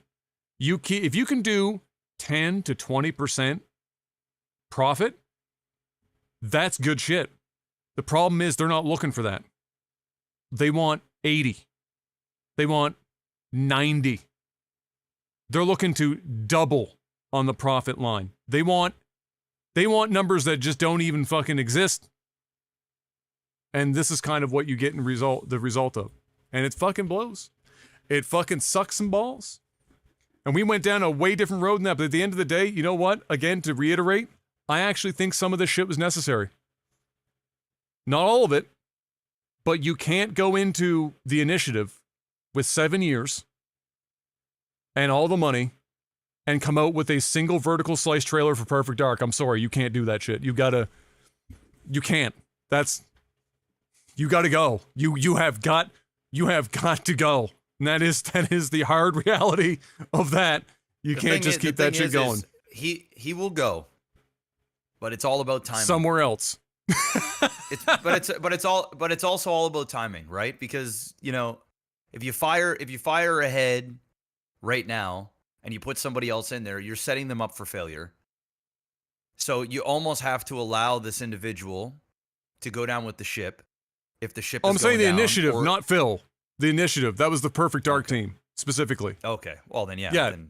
Yeah. No, that's what I'm talking about. I'm not talking about the okay. Yeah, you got to go. You can't 7 years. You can't. You got to. No.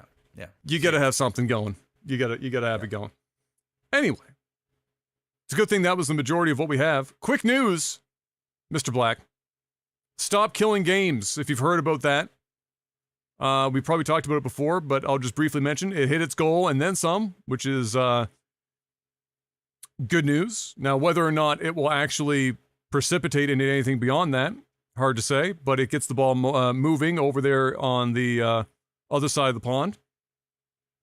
Dead on launch, Mind's Eye by the man largely behind Grand Theft Auto 5 and more from Rockstar, who split off to do his own thing, is now being prepped for a relaunch in the future.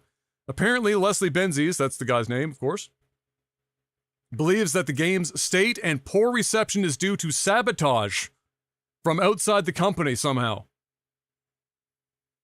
He's kind of been insinuating that the old folks at Rockstar looked at Mind's Eye and said, that man's a threat. We need to make sure his game fails. And so he believes that it is sabotage that has resulted in his game coming out and having horrible reception from everyone because it's a broken mess. So they're going to relaunch it and try it again. This is like a Mighty Morbin Power Rangers type situation. We're going to get the Morbius back out there one more time. But yeah, kind of crazy that he would think that. I've never heard I don't think in my life I've heard of a head of a studio go, you know what? Our game is only like it is because of corporate sabotage. We've been had. It's all been a ruse.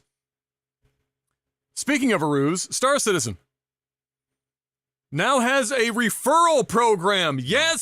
Stop. Just stop, bro. Just stop.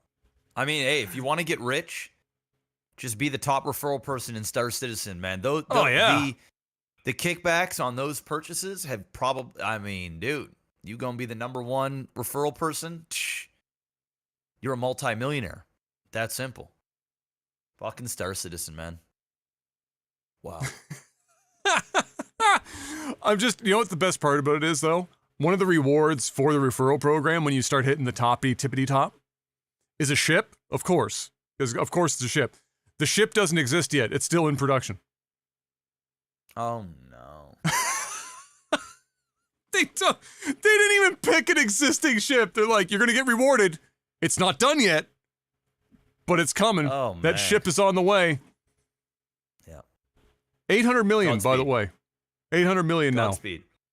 Yeah. It's good stuff. Mr. Black, why don't you sell out a little bit for the folks at home for us before we move on to our movies and TV?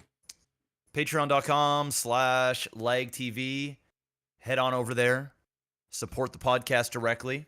Or you can also grab a NordVPN subscription at nordvpn.com/OTT.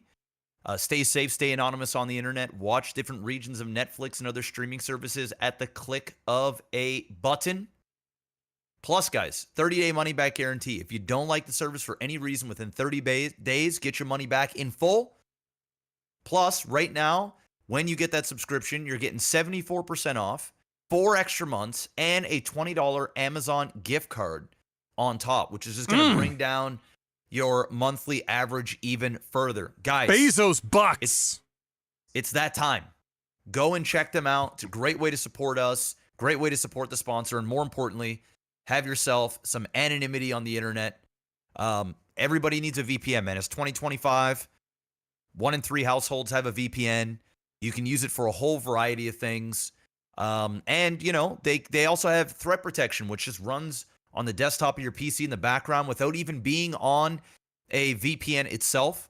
And that'll make it so that it will prompt you when you're about to enter a malicious site, makes it so that these sites can't be tracking your cookies and getting all this information on you and all that other stuff. Guys, stay private out there. It's a digital world.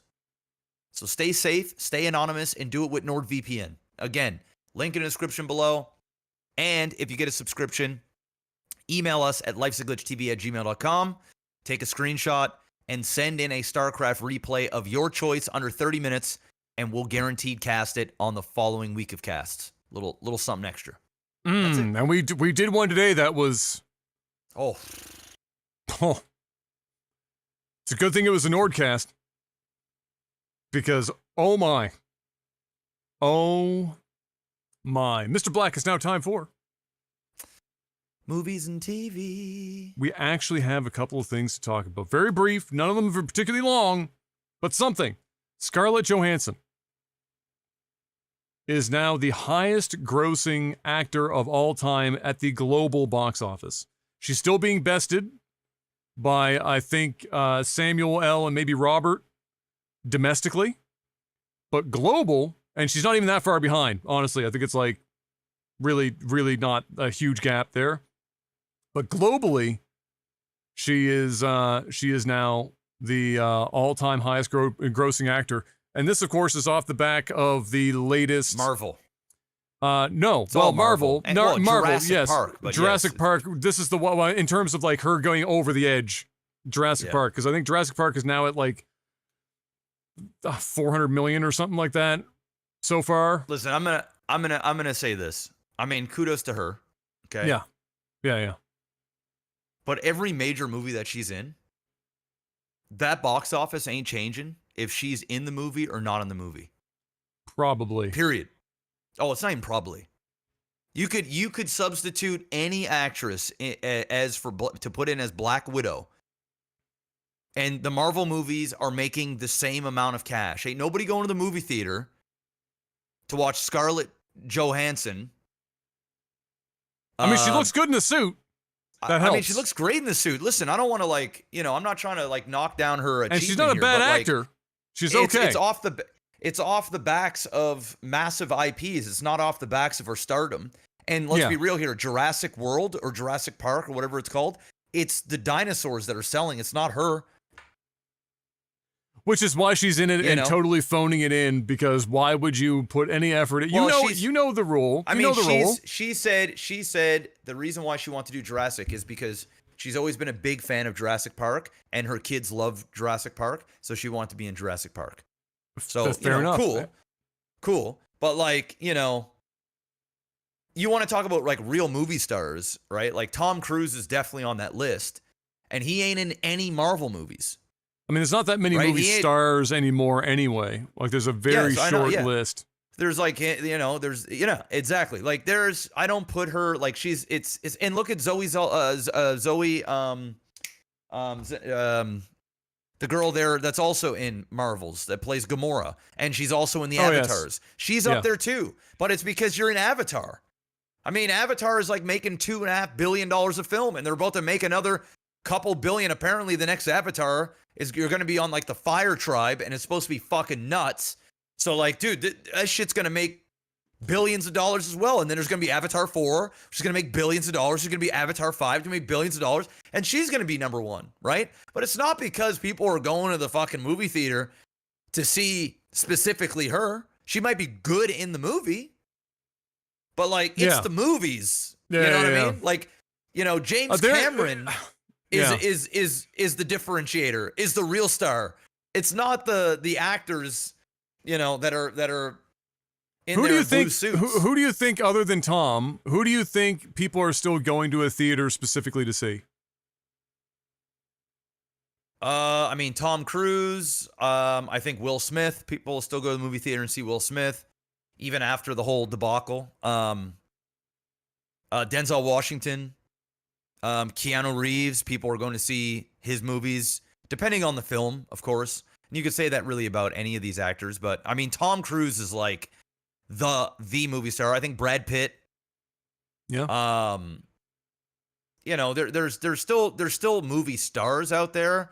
I mean, even some people in the Marvel movies, you know, but Robert Downey Jr. doesn't do well outside of Marvels. You know, Chris Hemsworth don't do well outside of Marvels. Which is weird because do you think that they would have been able to find an Iron Man better than Robert? No, fuck no. So it's like a really odd combination, right? Where it's look at like Hugh Jackman. Yeah, exactly. It's Wolverine. Yeah. He's Wolverine. Like, people aren't running out to see Hugh Jackman in the movie theaters. But they will if he's Wolverine. With Wolverine. Yeah. You know what I mean? But like, the difference between him as Wolverine and Robert Downey as Iron Man is people are going to the movie theaters to see them. Yeah. Right? Yeah, and they're carrying their IPs. Yeah. Scarlett is not carrying. They're not going. She's just in the ensemble, right? They're not going because like Scarlett Johansson is carrying these Marvel movies. Like, she died and nobody gave a fuck, really. Like, you know what I mean? Like, it's, I don't know, bro. It's just headlines. And she'll be off this list by the end of the year. So, I mean, it is what it is. But kudos to her. It's like Samuel L. Jackson, right? Like, Samuel L. Jackson has huge amount of box office because Marvel movies and he's in everything. But nobody's really running out to see a Samuel L. Jackson movie. In fact, he doesn't even really make them. No, he shows up to be the guy. Exactly. He'd rather just go in, film for a few weeks, command his absorbently high rate, and just fuck off. He didn't want to sit there for 4 months making a solo movie where he's the star and everything else, and it does fucking kind of shit movies, like in movie theaters. Like, he's got the fucking cushion job now. So, yeah, I mean, it's a little, I mean, hey, it's an achievement. It's a great achievement. And it's awesome to see, you know, female actresses out there just crushing. But she's also fucking sued the shit out of fucking everybody too, right? Like, she's, you know what I mean? True, like, that's true. She getting her money. So kudos to her. But I mean, it's a little, you know. I mean, I get the line. I get the headline. That level. Yeah. I get the headline. But then again, and this is not to be like sexist, but it's just kind of the reality, probably because of just, you know, who's generally going to, well, that's an interesting question. I wonder what the demographics for moviegoers, are. It probably still skews men. Well, it depends on the slightly. movie. It just depends on the movie. Yeah, but just like generally, it probably still like skews a bit towards men. But like, you know, who are the women that is somebody like there's a female, you know, there's a female actress in the film, and that's the reason people are going. And like, and I'm not saying like modern, but like, I mean, there's a lot of them, but like, we're talking blockbuster or huge films that are female led. Zendaya's probably getting up there. Yeah, Zendaya. Yeah, but she's also getting overexposed, and she doesn't really. She doesn't really star in a movie like where she usually has a male counterpart that is starring alongside her, or she's part of a larger thing. Again, she's part of the MCU. She's in Dune, and even in the first Dune, she was barely in the movie. And she most certainly isn't the hook in the second one. No, like she's there and like she's fine, but like, you know, I'm not excited to see. But then like, again, nobody in Dune is the draw. Dune is the draw, like the movie. Yeah, right. The draw. Of course, yeah. But yeah, it's an interesting question because like you think about like over the years, even certainly it feels like at one point Jennifer Lawrence was doing very well. Like she was crushing. Like she was actually people were going out to see Jennifer Lawrence. Very true. And like coming off the Hunger Games, and then she had like comedies and other sci-fis and different things that she did. People would actually go and say, "Oh, Jennifer Lawrence movie's out." There's not a lot of female actresses where people are like, "Oh, I can't wait to go and see Julia Roberts." You know what I mean? You know what Jennifer Lawrence reminds me of like on a comparative level, Emma Stone, but broke out. Like Emma Stone felt like she was right there because if you think about them as personalities, they're very similar. They're the girl next door. They're the I'm not really a movie actress. I drink 15 liters of Pepsi one day for a meme, and I'm so normal. Like that's kind of both of them. And they both had the raspy voice, and they're both the, whatever the fuck. It's just and Emma did well, but she never had the Hunger Games to get her like the rest of the way.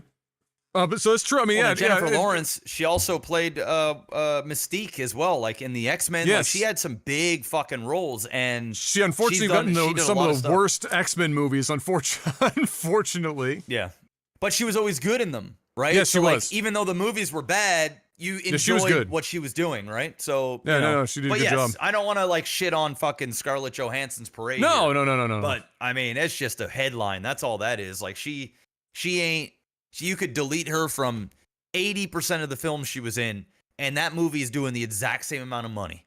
It just is. I'm not saying it would make any more without her being in there, and she's contributed, and she's good in the majority of the films she's in.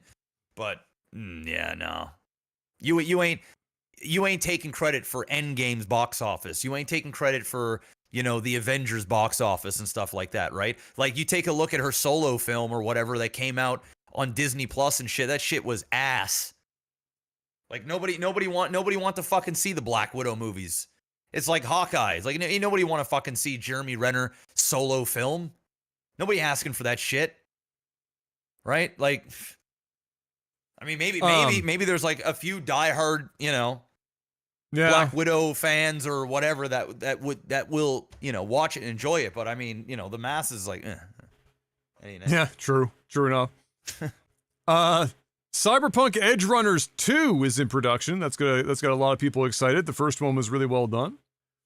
And then a bit of sad news, unfortunately. James Carter Cathcart, who is the voice of for those who are Pokemon fans, Gary Oak, James, Meowth, Professor Oak, and more unfortunately passed away either today or in the last couple of days. That was just announced earlier that I saw. And so rest in peace, big guy. That's a lot of voices to a lot of childhoods right there, to say the least. Other than that, I don't think... Oh! Em and I did watch, since we last had a podcast, Sinners. Oh, did you like it? We watched Sinners. I thought it was pretty good. I don't think I thought it was as good as a lot of people maybe thought that it was, but I thought it was good.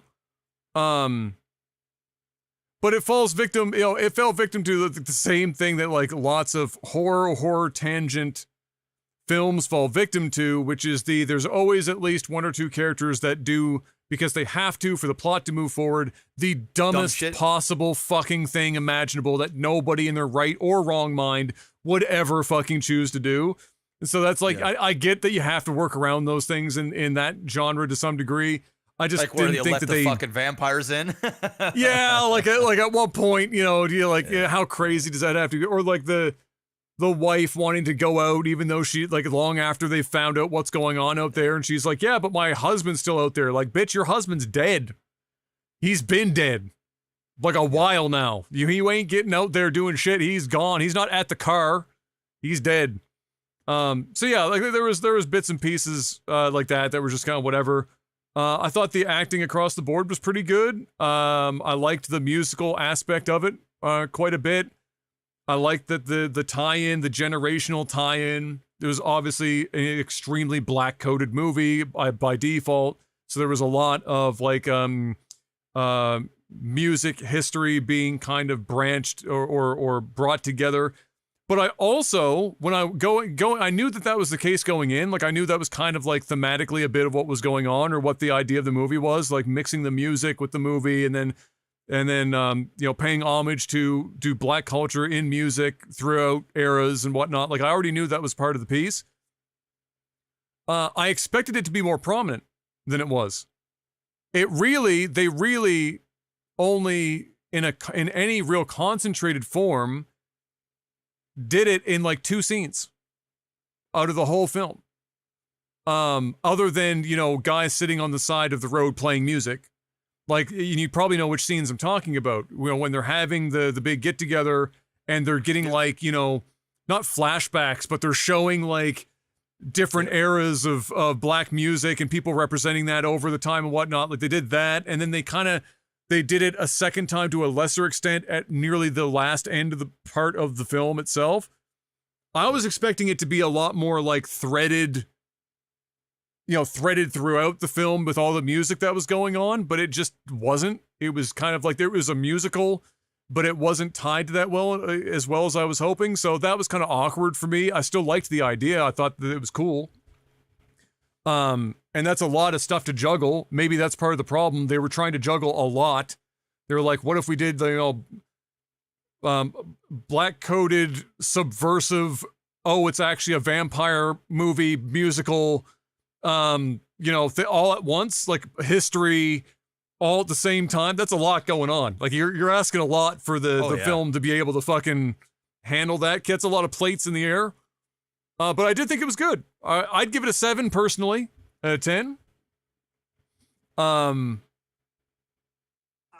But otherwise it was good. You were definitely, you know, you're spot on with, obviously the comparison to, fucking Tarantino's movie, that I'm forgetting right now. Your previous favorite movie of all time before Everything Everywhere All at Once apparently dethroned it. Yep.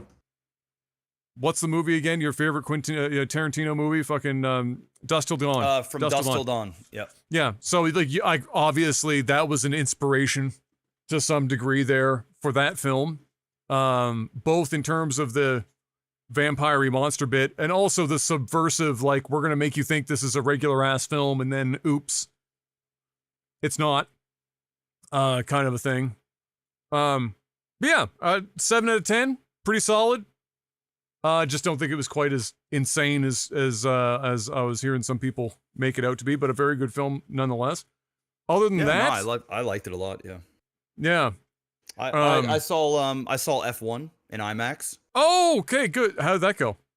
Yeah, it was fun. Was fire? I mean, the story was like the actual story itself was kind of meh, like but from like an IMAX movie going experience, deaf? it was no. I mean, it was loud. Okay. But I left and immediately came home and jumped on my simulator. Like, it was that. Okay. It was a fun time at the theater. It felt like an old, like, it felt like going back to the movie theaters as a teenager and being sort of wowed by spectacle and like, whoa, this is so fucking cool. It felt like that. And even the tropes were very like 90s, where it was like, you just got this story, this underdog story, this like, sort of and it takes some twists and turns that you don't really see coming, but at the same time, it's still pretty formulaic and predictable. But you're okay with it because you're in an F1 in IMAX, and it's the same makers of Top Gun Maverick, and like it's written and filmed just like it. Like it's very, it's just high octane. Pardon the pun, but it's just like it's Brad Pitt, doing Brad Pitt, but like an older Brad Pitt that's like seasoned, Yeah, I really had a lot of fun with it. I feel like it's a movie you don't have to run out to the theater and see, but it's a movie you should run out to the IMAX and see. Because it's just one of those things. Like when you're in the cockpit of the Formula car, and it's a lot of it. Like there's a lot of that. You feel like you're in the fucking race. Like you feel like in IMAX. You're quite literally in a driver's seat. Like the way it's like sitting in this, but like in IMAX on the largest scale in a high 4K quality with Brad Pitt and other people. It's really fucking cool. And it's intense. Like the crashes and shit, you're like, holy fuck. Like you feel it. It's pretty cool. It's pretty cool. Sound design is amazing. I was going to say, like, for that, it's not a movie you go to the IMAX theater for the visual as much as, like, IMAX's audio. It's the immersiveness. IMAX audio is ridiculous. And so if you go in and somebody has really paid as the sound engineers, pay close to knowing that this was going to IMAX and being able to make use of all of that, all of those channels in a movie like F1, that must have been, the stereo imaging must have been fucking nutty. Yep. Cars going by and everything else. It must have sounded like cars were literally going by you or across you and just fucking blowing your mind. You can hear everything. And it was super like on point. Like if something was coming up on the left, like you knew it was coming up on the left, right? Like it was really, which is cool because like IMAX often doesn't always use, like films don't always really maximize IMAX speakers. And so it's always cool when one does, because it is a way different experience than a regular movie theater from like a sound perspective. And it reminds me, I'll see if maybe I can go and catch that while it's still in IMAX, because it reminds me of, remember when IMAX first came out? Yes, we first got them here. Sequence. And the opening sequence was like, and you like hear that. Yeah. But for the whole movie. Like when you're in the fucking races, it's fucking there. And it's really well done. It felt like I was more at like a Universal theme park film than what I was watching like a blockbuster. It had blockbuster elements and it was fun, but like it really was an immersive experience in IMAX. And I would highly suggest that if people are into that, if you're into sound design and cinematography and just, and it was acted well, the script was It wasn't like, there was no big twists and it's a car movie, bro.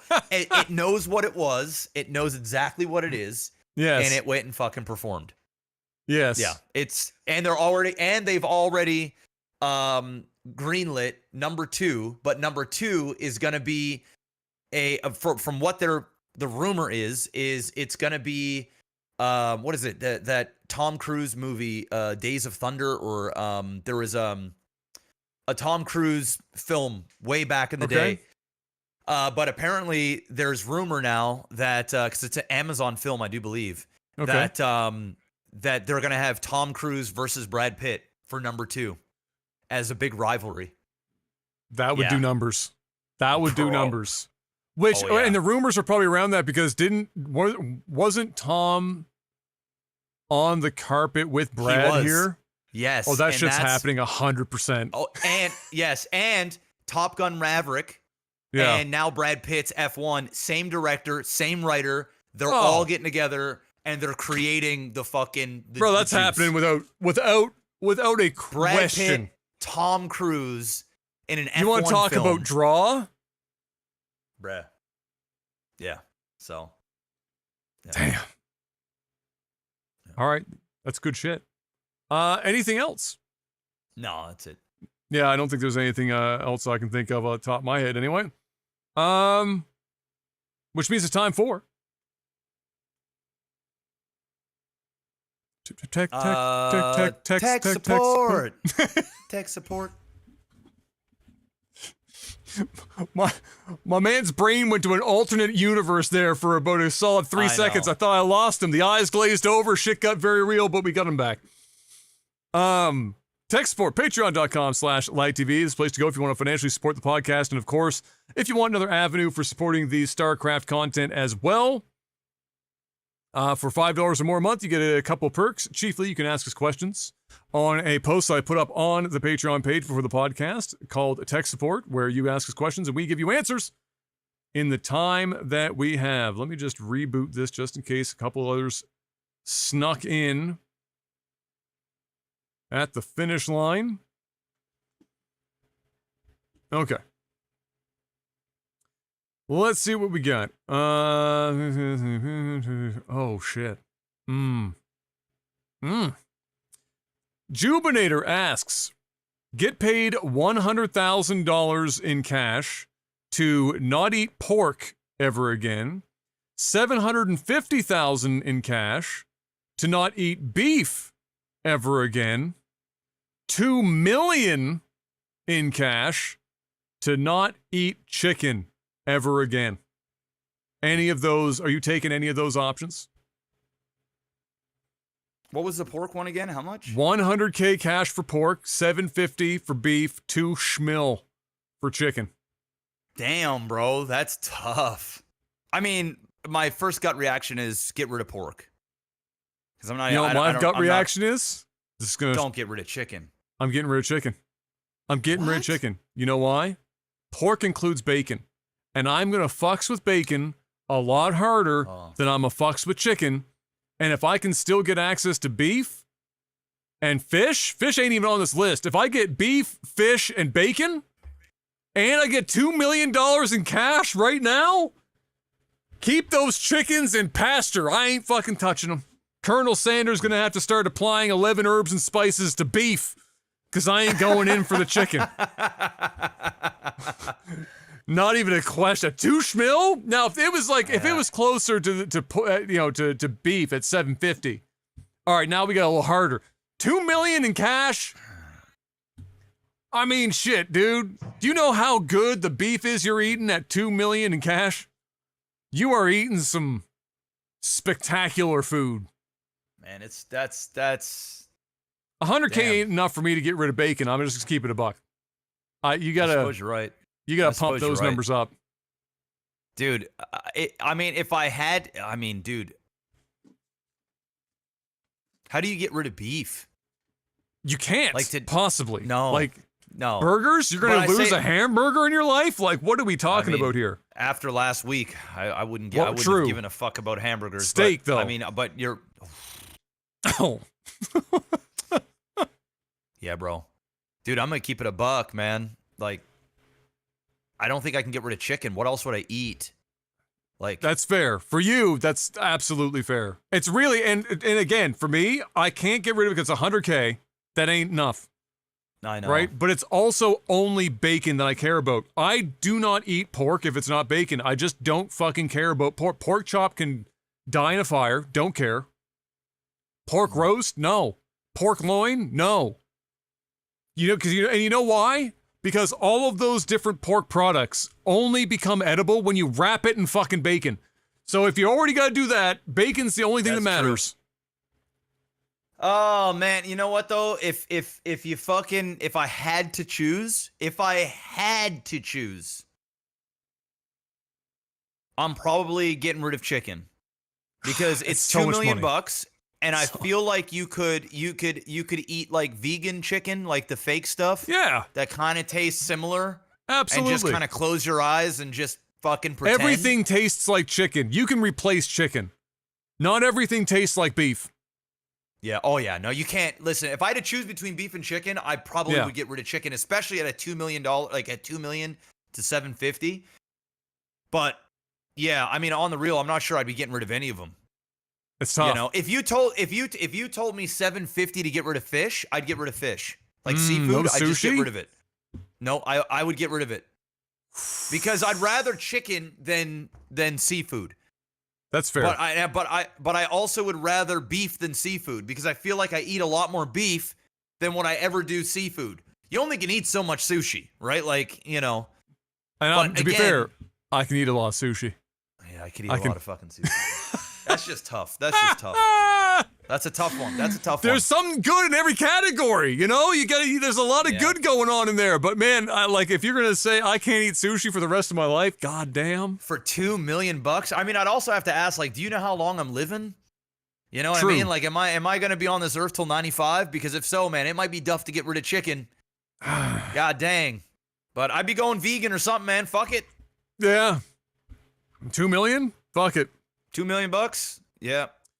Josh asks, would either of you send one or the other to one another, I think is what he means, to a Filipino jail for 1 year for $1 million?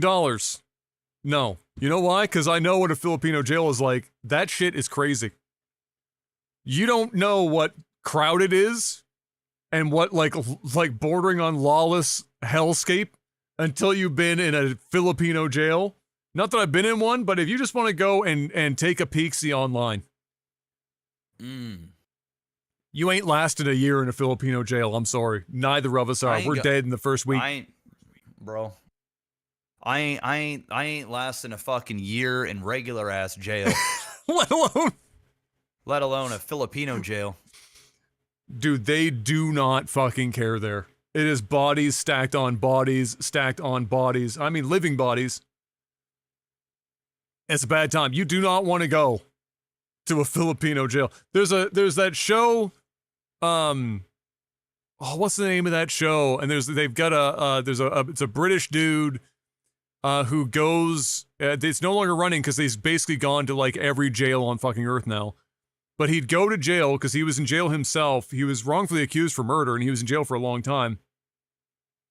And so they hired him to go stay at all these different jails for a week and be with the prisoners outright, interviewing prisoners, going through the whole process, as you would for being there, and then just talking about the different jail structures because this was around the world. He went to them in like fucking, Norway. He went to the Filipino one. This is where I first saw it. It was like him in Filipino jail.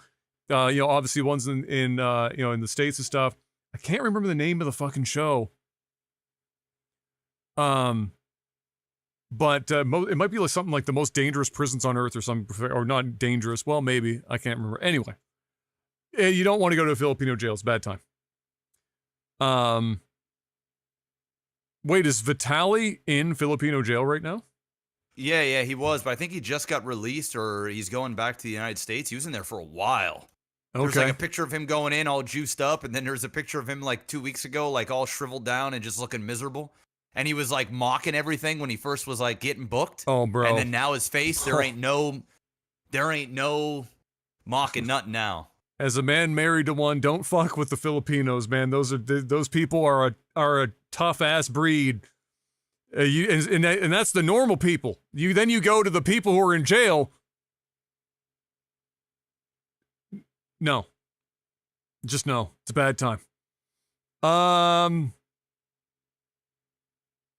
Here's another. Well, less tough because your stomach won't allow you, but just imagine it will. Okay. Roaring to marry, fuck, kill. Alcohol edition. Beer, spirits, wine. Okay. Marry, fuck, kill. Beer, spirits, and wine. Wine. So when you say spirits, like spritzers? No, spirits it would be like hard alcohol, rum, gin, vodka. Oh, okay. That's spirits, and then beer is beer, and then wine is wine. Okay, so I'm killing beer, dead, gone.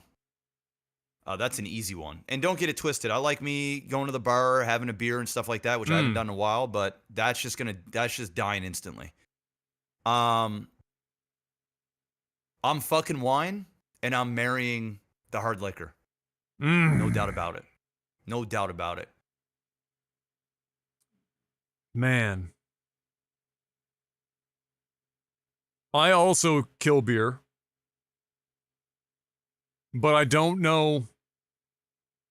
The last two are tough because I love my rum, but I'm also not drinking rum with food very frequently.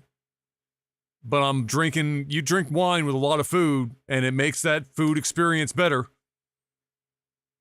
I might have to say I'm fucking I'm fucking my rum, and I'm marrying the wine. Yeah, but are you sitting at home and having? Do you have bottles of wine at home and you have a glass of wine with a meal, or is it just like when you go out? It's both. It depends. So like if we're having like a fancy dinner at home, which is not often, I'll buy a bottle of wine. Or if we're at mom and dad's for dinner, they always have wine at the house. Because dad drinks a glass of wine a day. But remember, you don't have to marry the wine. If it's only once in a while, you're just fucking it. You know what I'm saying? You're hitting it and you're dipping it. But I'm also not drinking rum daily because I'd be dead. Yeah, but you don't need it. Yeah, but I don't. Is that part of the agreement here? That we have to drink every day? No, but if you're marrying it, I think the assumption would be that you're with it a lot more than just fucking it on the side. I'm just not a drinker. Like, I don't drink alcohol very often at all. Like, which is why I think I'd go wine, because then I can still go to a restaurant. Yeah. Bringing back the steak again. I know you fucks with some wine, red wine with a steak. You gotta. Yeah. But I'll take a Tom Collins too, and I'll take like some Grey while Goose you're eating or after. No, I mean I'll have it like I'll be drinking my beverage with my appetizer, stuff like that, and then typically when I'm like eating my steak, I might have a couple of sips, but I'm usually on the water, man. To be honest, I almost rarely ever order wine with my steak. Kayla orders wine every single time, but I rarely will. In fact, I can't really recall the last time I ordered wine with my dinner. I'm almost always ordering hard liquor, like gin or vodka. So I'm sticking with mine. But I can really in my head I could go either way, because I could go either way, because I'm not drinking wine on its own. Like, I always pair wine with food, but with the liquor, there's a lot more scenarios they could go with, but at the same time, it's not going with food, and it makes food a more enjoyable thing sometimes. It's tough. This shit's tough. William, thanks for the 20 DKK. He said, what should I see, Jurassic World or Superman? I'm going to say Superman, because I hear Jurassic World, I think that's safer. Super mid. That's what I'm hearing. It's like it's not particularly all that great. So I'd be going to watch Superman for sure, and I'm actually going to go see it probably this weekend. You know what my favorite part is? Every time a new person gets, especially a guy, gets a new role in a superhero film. My favorite part is on the press tour, when, of course, they always get asked, how did you get in shape for the film? And the answer is always chicken, rice, and broccoli. And then you look at a picture of them from 6 months ago, and they weighed 145 pounds. And now they put 40 pounds of lean muscle on in 6 months. And they're like, just train hard, chicken, rice, broccoli, got me across the line. And anabolic steroids. And an insane amount of anabolic steroids. Yeah. And a Hollywood professional trainer. And chef. And honestly, the trainer, I'm not even sure how much they matter. If they just went to the gym the juice. And then juiced and had a chef. Juice, I'd be able to fucking gain fucking 20 pounds, 30 pounds of muscle in a year or two if I got fucking all roided up, fucking in the gym all the goddamn time, bro. Ain't that fucking tough? It's true. M was talking. I was talking about that with M. It was in relation to Superman, because the thing popped up, and it was like literally a before and after of this guy that's playing Superman. And I was like, listen, if there's anything that you got to understand, well, you know what? This is what bothers me a little bit, tangent to some degree. Everyone likes to talk about this over-sexualization of women and the expectations that women have and whatnot, and then nobody ever talks about the guy side. The guys on social media right now are in shambles. We've got like 19-year-old kids doing TikToks, shooting testosterone in the fucking bathroom Oh yeah. of their gym at 19. Oh yeah. They're on the TRT and shit. We're we're a stone's throw from doing D-ball at 20. And they haven't even been in the gym working out for more than like 6 months. And it's because on social media with like the fitness influencers for guys, the vast majority, juiced to the fucking gills to maintain. Nobody walks around 7% body fat all year, not on juice. Like 2 people, maybe, do that. Everyone else needs a little bit of help from their needle friend to be able to get that deep. But they just keep saying I'm natural. And you got a bunch of kids looking at that going, oh my God. And they look at themselves and like, Jesus Christ, well, I've got to get on the juice to even catch up. And then they go and fucking juice up. And then the same thing with Superman. Superman, chicken, rice, and broccoli. 40 pounds of muscle in 6 months. Bro, off juice, like Ronnie Coleman, who genetically speaking is one of the few humans who could put on 40 pounds of muscle in a year, natural. In the history of humanity. Like, we're talking like less than 50 men who have ever walked the fucking face of the earth that we are even aware of could accomplish that goal off juice. And we're supposed to believe that this random dude who looked like he weighed 145 pounds soaking wet going in, put 40 pounds of lean muscle on in 6 months without juice?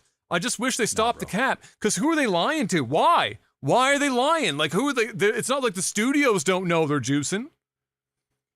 Like, do they think that, like, people at home are going to look at them differently because they're like, yeah, I had 6 months to put on 40 pounds. There's only one way to do that. And I risked my life to do it because my heart now hates me. The Rock does the same thing, right? You ask a guy if he's on steroids, and he's like, no, man, no, I'm not on the steroids. No, I'm just pushing 60, and I'm bigger than I was when I was 30. Yeah, that's like, okay, bud. Okay, man. Nobody believes you. Nobody believes you. Do you guys have a moment that pops into your head that makes you instantly cringe at your past self? Oh, fucking, come on. Obviously. Oh, yeah. I mean, all the time. Yes. I mean, all the time. All the time. If you're asking what those things are, I can't even watch myself. It hurts. Alone, yeah, it hurts. Yeah. We got 13, 14, actually, we're only 15 years here. You think there's not some shit? Oh, yeah. There's a lot. Even just going back, listening to some of the old StarCraft casts, I'm like, oh my God. And you know what? Like, oh man. And it's in like 10 the best years, stuff. It's like the, and we'll feel the same way 10 years from right now. Like, dude, what were you? Yeah. What was 36-year-old us even thinking?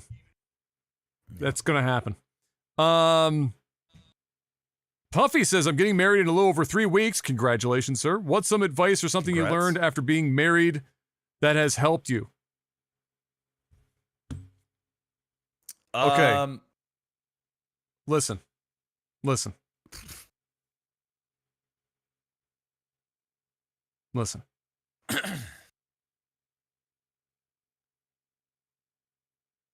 When things first start out, okay, there will be times in which you are allowed to be right. And it's going to feel good. And it's going to cause no drama that you're right about something. One day you're going to wake up, and I'm sorry to say, you're wrong. By default. And listen, it's not that you're actually wrong. You could be right. But what's going to happen is you're going to frequently have to internal monologue, never externalize this. You're going to have to ask yourself, how bad do I need to be right now? Versus how much do I want to blow up the next 24 to 72 hours of my life in the wake of my wife turning into a fucking monster because she can't grapple with the fact that she's wrong and doesn't want it. You're going to have that internal monologue. That's going to happen. And early on, you might make the mistake of saying, I really want to be right today. You're only going to do that a couple of times. Never again. Now you're going to have to navigate those waters. The second piece Adam's been married for what? Almost a year now. The second piece. Oh no, I knew this before getting married. Because you remember, I was in relationships for 8 years at a time. I'm basically married already. I already knew this was going to happen. But with some people with marriage, it takes marriage before it starts happening. The other thing that probably the most important, and you have to gamble. You're gonna have to gamble once or twice to know if you got the lottery. Okay, with this, because there will be a lot of times, and this is kind of related to what I just said. There's going to be a shitload of times in which something has gone wrong in your wife's life. It's not you. You didn't do anything. Something else. Friends, coworker thing, work life, just something around the house stubbed her toe, some other fucking weird something. Anything. She's going to come to you in shambles. Okay? And she's going to be screaming about it or crying about it or fucking just going on and on and on. And again, internal monologue. This is important. Internal. Can't externalize this internal monologue. You're going to have to ask yourself, does she actually want advice right now? Does she really want a solution? Because I have one. Does she want it, or does she just want to scream into the void? To vent. That's it. And 99% of the time, it's venting. Yeah. Even if she goes and does the same thing again in the same 24-hour period, you cannot, under any circumstances, provide guidance for it to no longer happen. You can't. Because you will be shot out of a cannon immediately for making the mistake of not validating her feelings, but instead invalidating them by just mansplaining or giving, that's what mansplaining often comes down to, but giving them advice to solve the problem. They know that you know the answer. And you know that you know the answer. But it's upon you, it's incumbent upon you to know, mind read. Is she actually looking for advice right now? And almost every time it's going to be no. That's a fucking big one. That's a real big one. You got to learn to navigate that shit. Because here's the thing. Maybe you got lucky. I didn't. Maybe you did. Some women do actually take the advice that you give and are like, thank you. And then everyone moves on with their day as normal human beings. That's a very rare thing. That is a unicorn type situation if you're in that situation. You just got to learn to walk that line. And again, early on, you're not going to know. You're going to have to step on some mines. You're going to have to. You're going to have to get out there and try. And only then will you know. But I would say those are like top 2 for navigating most women in general. Even before marriage, that's a safe bet, both of those things. But definitely after. Definitely after. There is something that a switch that flips in some women's minds after marriage where they're like, gotcha, bitch. And so, there's less guardrails on a little bit. You end up having to navigate these waters. It is. And that would be my 2. That would be my 2. He's asking for 2? No, I know. I just gave okay. Just because they're related. I mean, the second one is a good one. And I'm being very general because there's obviously anomalies and there are, people that think and there's always the exceptions. But I find that men think very logically and women think very emotionally. Which is exactly why you have to listen and not always. Correct. Yeah. And I've learned over the years now that like I keep my mouth shut a lot more than what I used to many years ago, because like what you said, oftentimes they don't really want a solution, because the solution that I'm likely going to give is very practical, blunt, and almost so simple that it almost is insulting, where it's like, well, why don't you just do this? Like, and then that way you don't have to do that and you don't have to do that. And you can almost see the gear turn. And depending on the mood, or the urgency or the day, it could either be like, yeah, you know what? I didn't think about that. Yeah, I'll do that. Or it's the complete opposite. Oh, you don't understand. Oh, you don't no, you don't get it. No, I think I do get it. And I don't want to sound insensitive, but like you're saying this is what you should do, or this is, yada, yada, yada, or you should ignore this. But we're beyond that. They don't want to hear that, because then that judo chops the fuck out of whatever they've got going on up there. And all they want is a venting friend or a partner that is just wants to listen and not give a solution. And oftentimes I just want to solve a problem ASAP to get back to the important shit. And I know that sounds very I'm the same way. Yeah, it sounds very like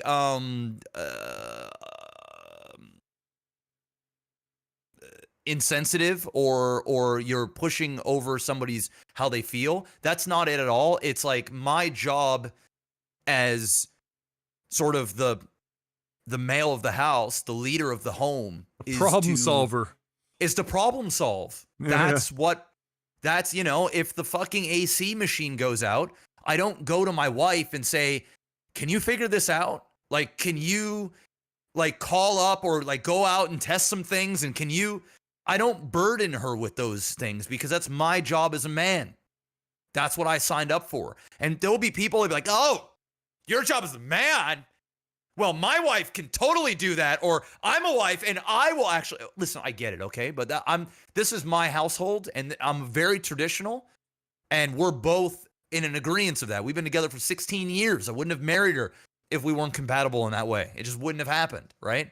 She needs somebody that's going to lead and call the shots and have a voice when she wants to have a voice on things, and I always get her input on big things that are going on. But I'm not going to burden her with a leak that is happening, or the fucking, you know what I mean? Like, her car, like, needs new brakes, or fucking there's something wrong. Like, dude, that's me. I want to do that. That's my purpose. That's what makes me feel good, is me like taking that. She has enough. She deals with, the household, the day-to-day things. She looks after our son a lot more than I do. She is the mom. She's the nurturer of our household.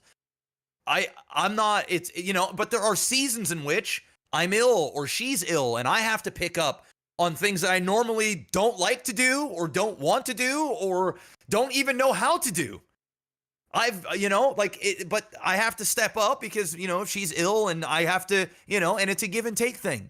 But pragmatically, like, if she's telling me I've got a wordle here, and I tell you, and I figure out what the actual word is, but you don't want to be told what it was. You want it to sit in insanity for another week trying to figure out what letters belong where to figure it out, when I just want to tell you, hey, you know what? Hey, I'm just here to listen. I don't got much to say. I'll just listen. And that's that. And in my mind, I'm fighting myself to not say Internal monologue. something. Internal monologue. yeah. Gotta keep it inside. Don't say it. Keep it Don't inside. Say it. Don't say it. Don't do this. Don't say it. Don't say it. Don't say it. Don't say it. Don't say it. And I know it the whole time. And sometimes I actually don't have the answers to everything, believe it or not. Of course. Like, of course. I'm not obviously. a fucking genius, and I'm not the fucking, I'm not the man upstairs. If that's what you believe in. I don't know. I don't have all the answers. But like, in a marriage, it is, you have to figure out your partner. And then there are things for me that I'm sure if she was asked the same question, yeah, she would have stuff that she'd have to come up with. She'd have to say, yeah, there would be things where she's like, dude, Jeff is in his mood. I don't even fucking bother. I leave him be, and I let him just fucking fight his demons and do whatever he needs to do, and he'll speak up and come around and do whatever when he's ready, or I'll check on him ever so, hey, are you okay? Everything's good? Yeah, I'm Do fine. not give him a fork in a bowl. Don't. No. It's to the point now where if there's a food and she doesn't really know, she'll bring down both a fork and a spoon. She'll go, which one? Yeah. And I'll grab it. Right? Yeah. See, these are the things. And it's very small, but it's like things that like annoy me and it's the same things. There's things that I can say about her that would annoy her and that I have to adapt. And it's just finding out your partner, and that's the journey actually, of it. And things that's a really important right? piece there too. Actually, is that once you're married and you are living together and moving more as a unit, even if you live together and you're not married, there is something about marriage that changes the dynamic of the household. Generally speaking, things do. There is a shift in the tide, so to speak, and you will start finding out more about your partner, and they're going to start finding out more about you that they didn't know previously. And not all of it's going to be good. Not all of it's going to be bad, but there's a lot of stuff that you're going to have to learn to kind of deal with, because obviously, clearly, we ain't fucking perfect people. Nobody is. And so everyone's got to, work. And that's when you hear people talking about work in a relationship, that's part of that work. You've got to be able to roll with the punches and whatnot, but that's also part of the fun, because the other person's doing the same thing on the other side with you and your idiosyncrasies, and that's big. I will say, like, as a practical thing early on, deciding, if you haven't already, what is the division of labor in the household, who's doing what.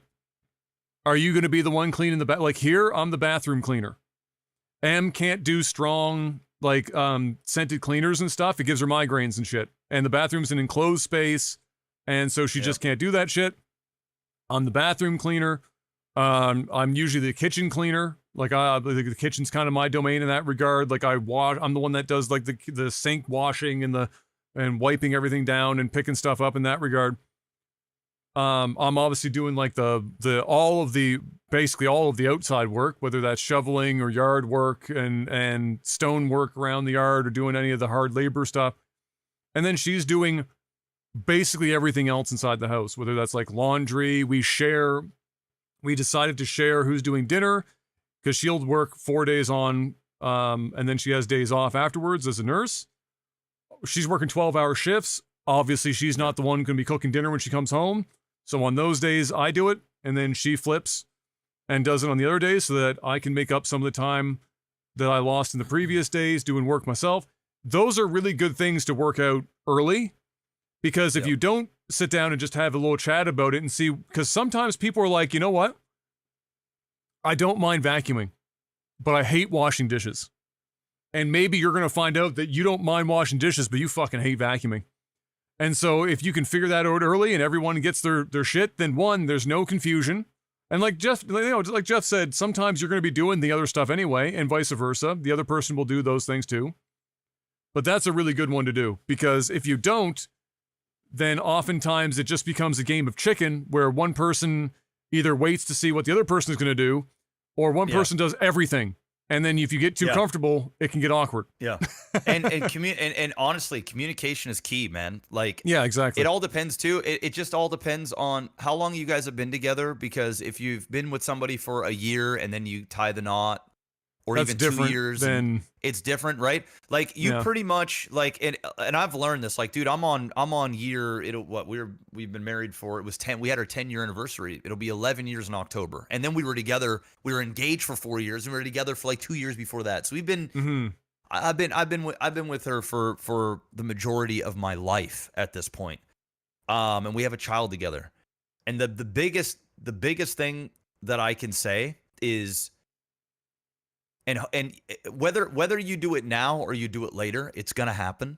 But you just have to communicate on shit that might be awkward to talk about. Like, and I'm talking about everything.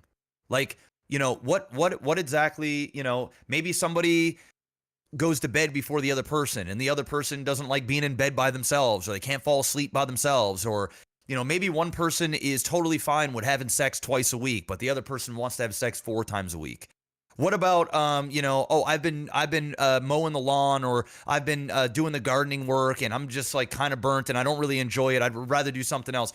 Listen, at the end of the day, you can't read each other's minds. I mean, the list goes on and on and on and on and on. I mean, you can come up with a discussion point for every single thing in the house, right? And it doesn't mean you got to sit down and do a checklist the moment you get married or anything.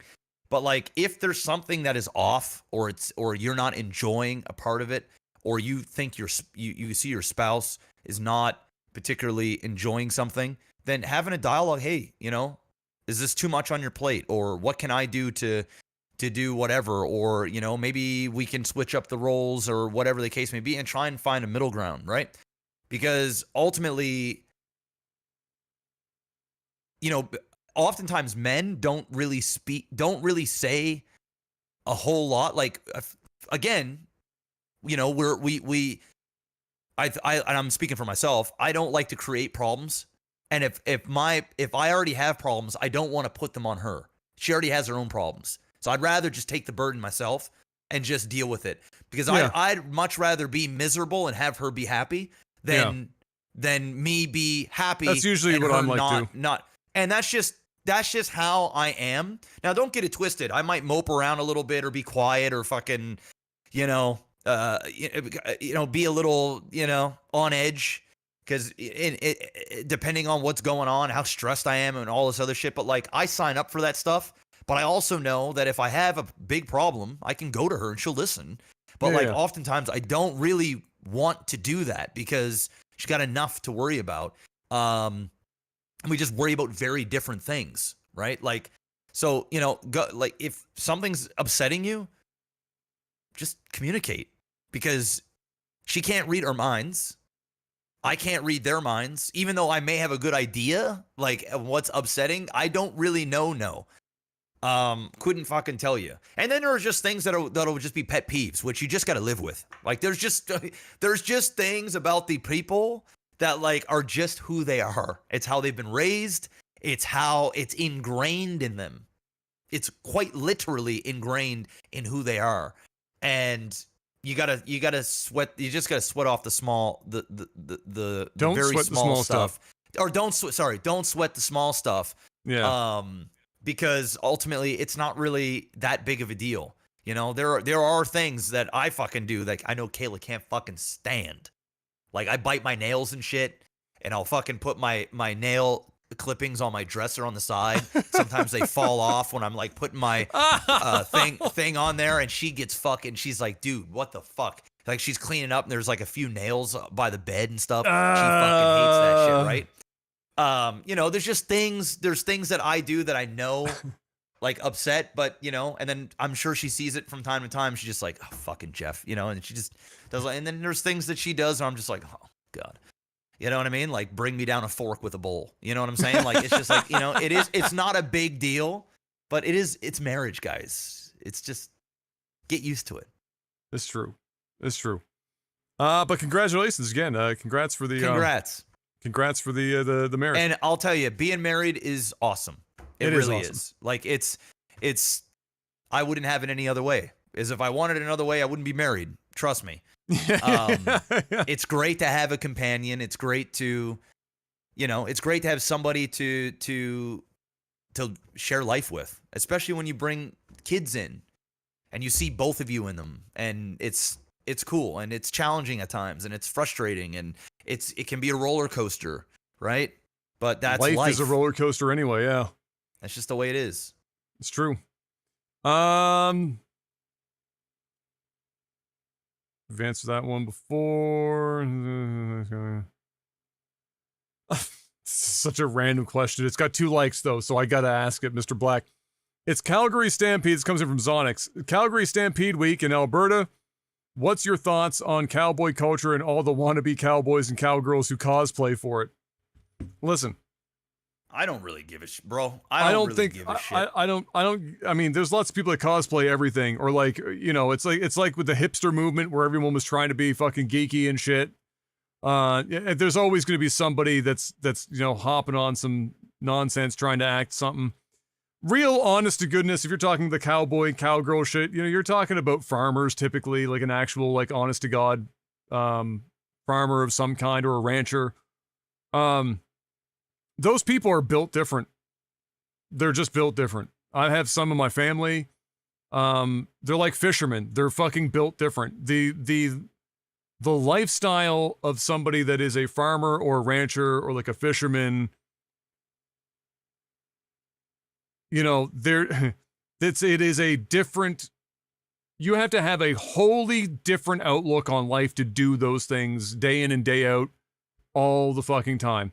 Especially farmers and shit who are getting absolutely memed by you know, Walmarts and probably even Costco's and stuff, where they're buying at rates that don't even make sense. Like, there are farms that are operating, you know, part of their operations is at a loss because nobody is willing to buy at rates, and they're getting extorted essentially. Like, farmers are in shambles and have been for a long time.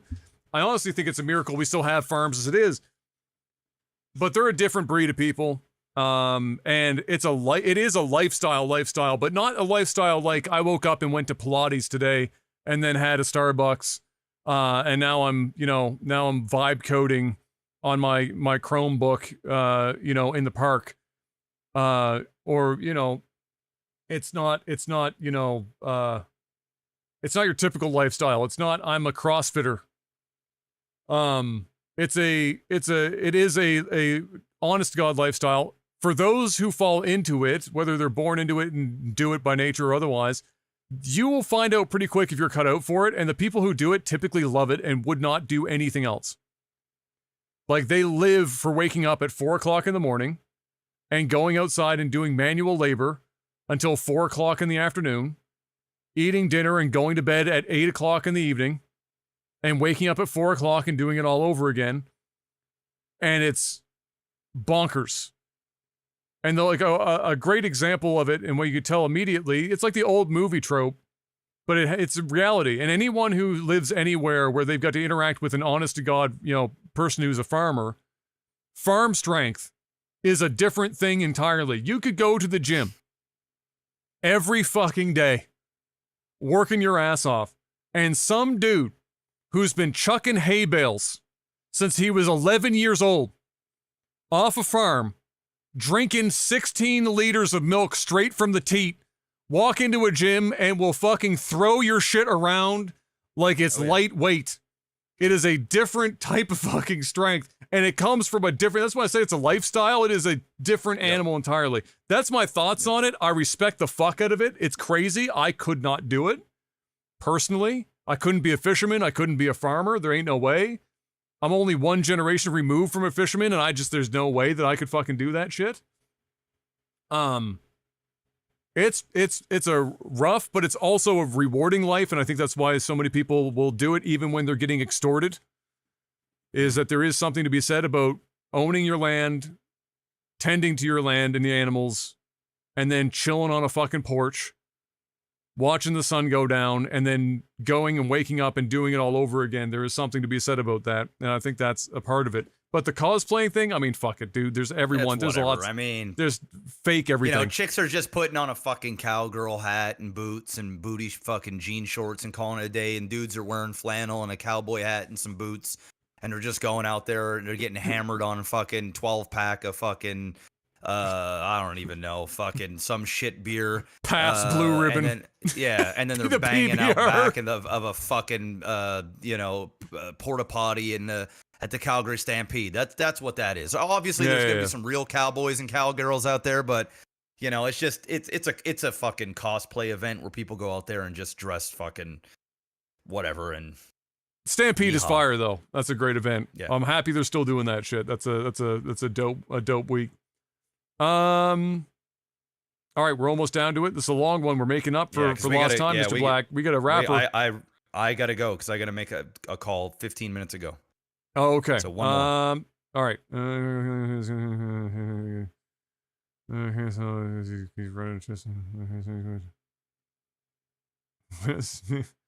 This is a single question. All right. Kimmets, ask that one again because it's going to be too long of an answer for right now. Orion or Orion asks, you have before you a plate. So in front of you, you have a plate of chips and a bowl of queso or whatever dipping or sauce you like for your chips. Yep. You run out of chips, but still have a little bit of that dip left. Do you have too much dip or not enough chips?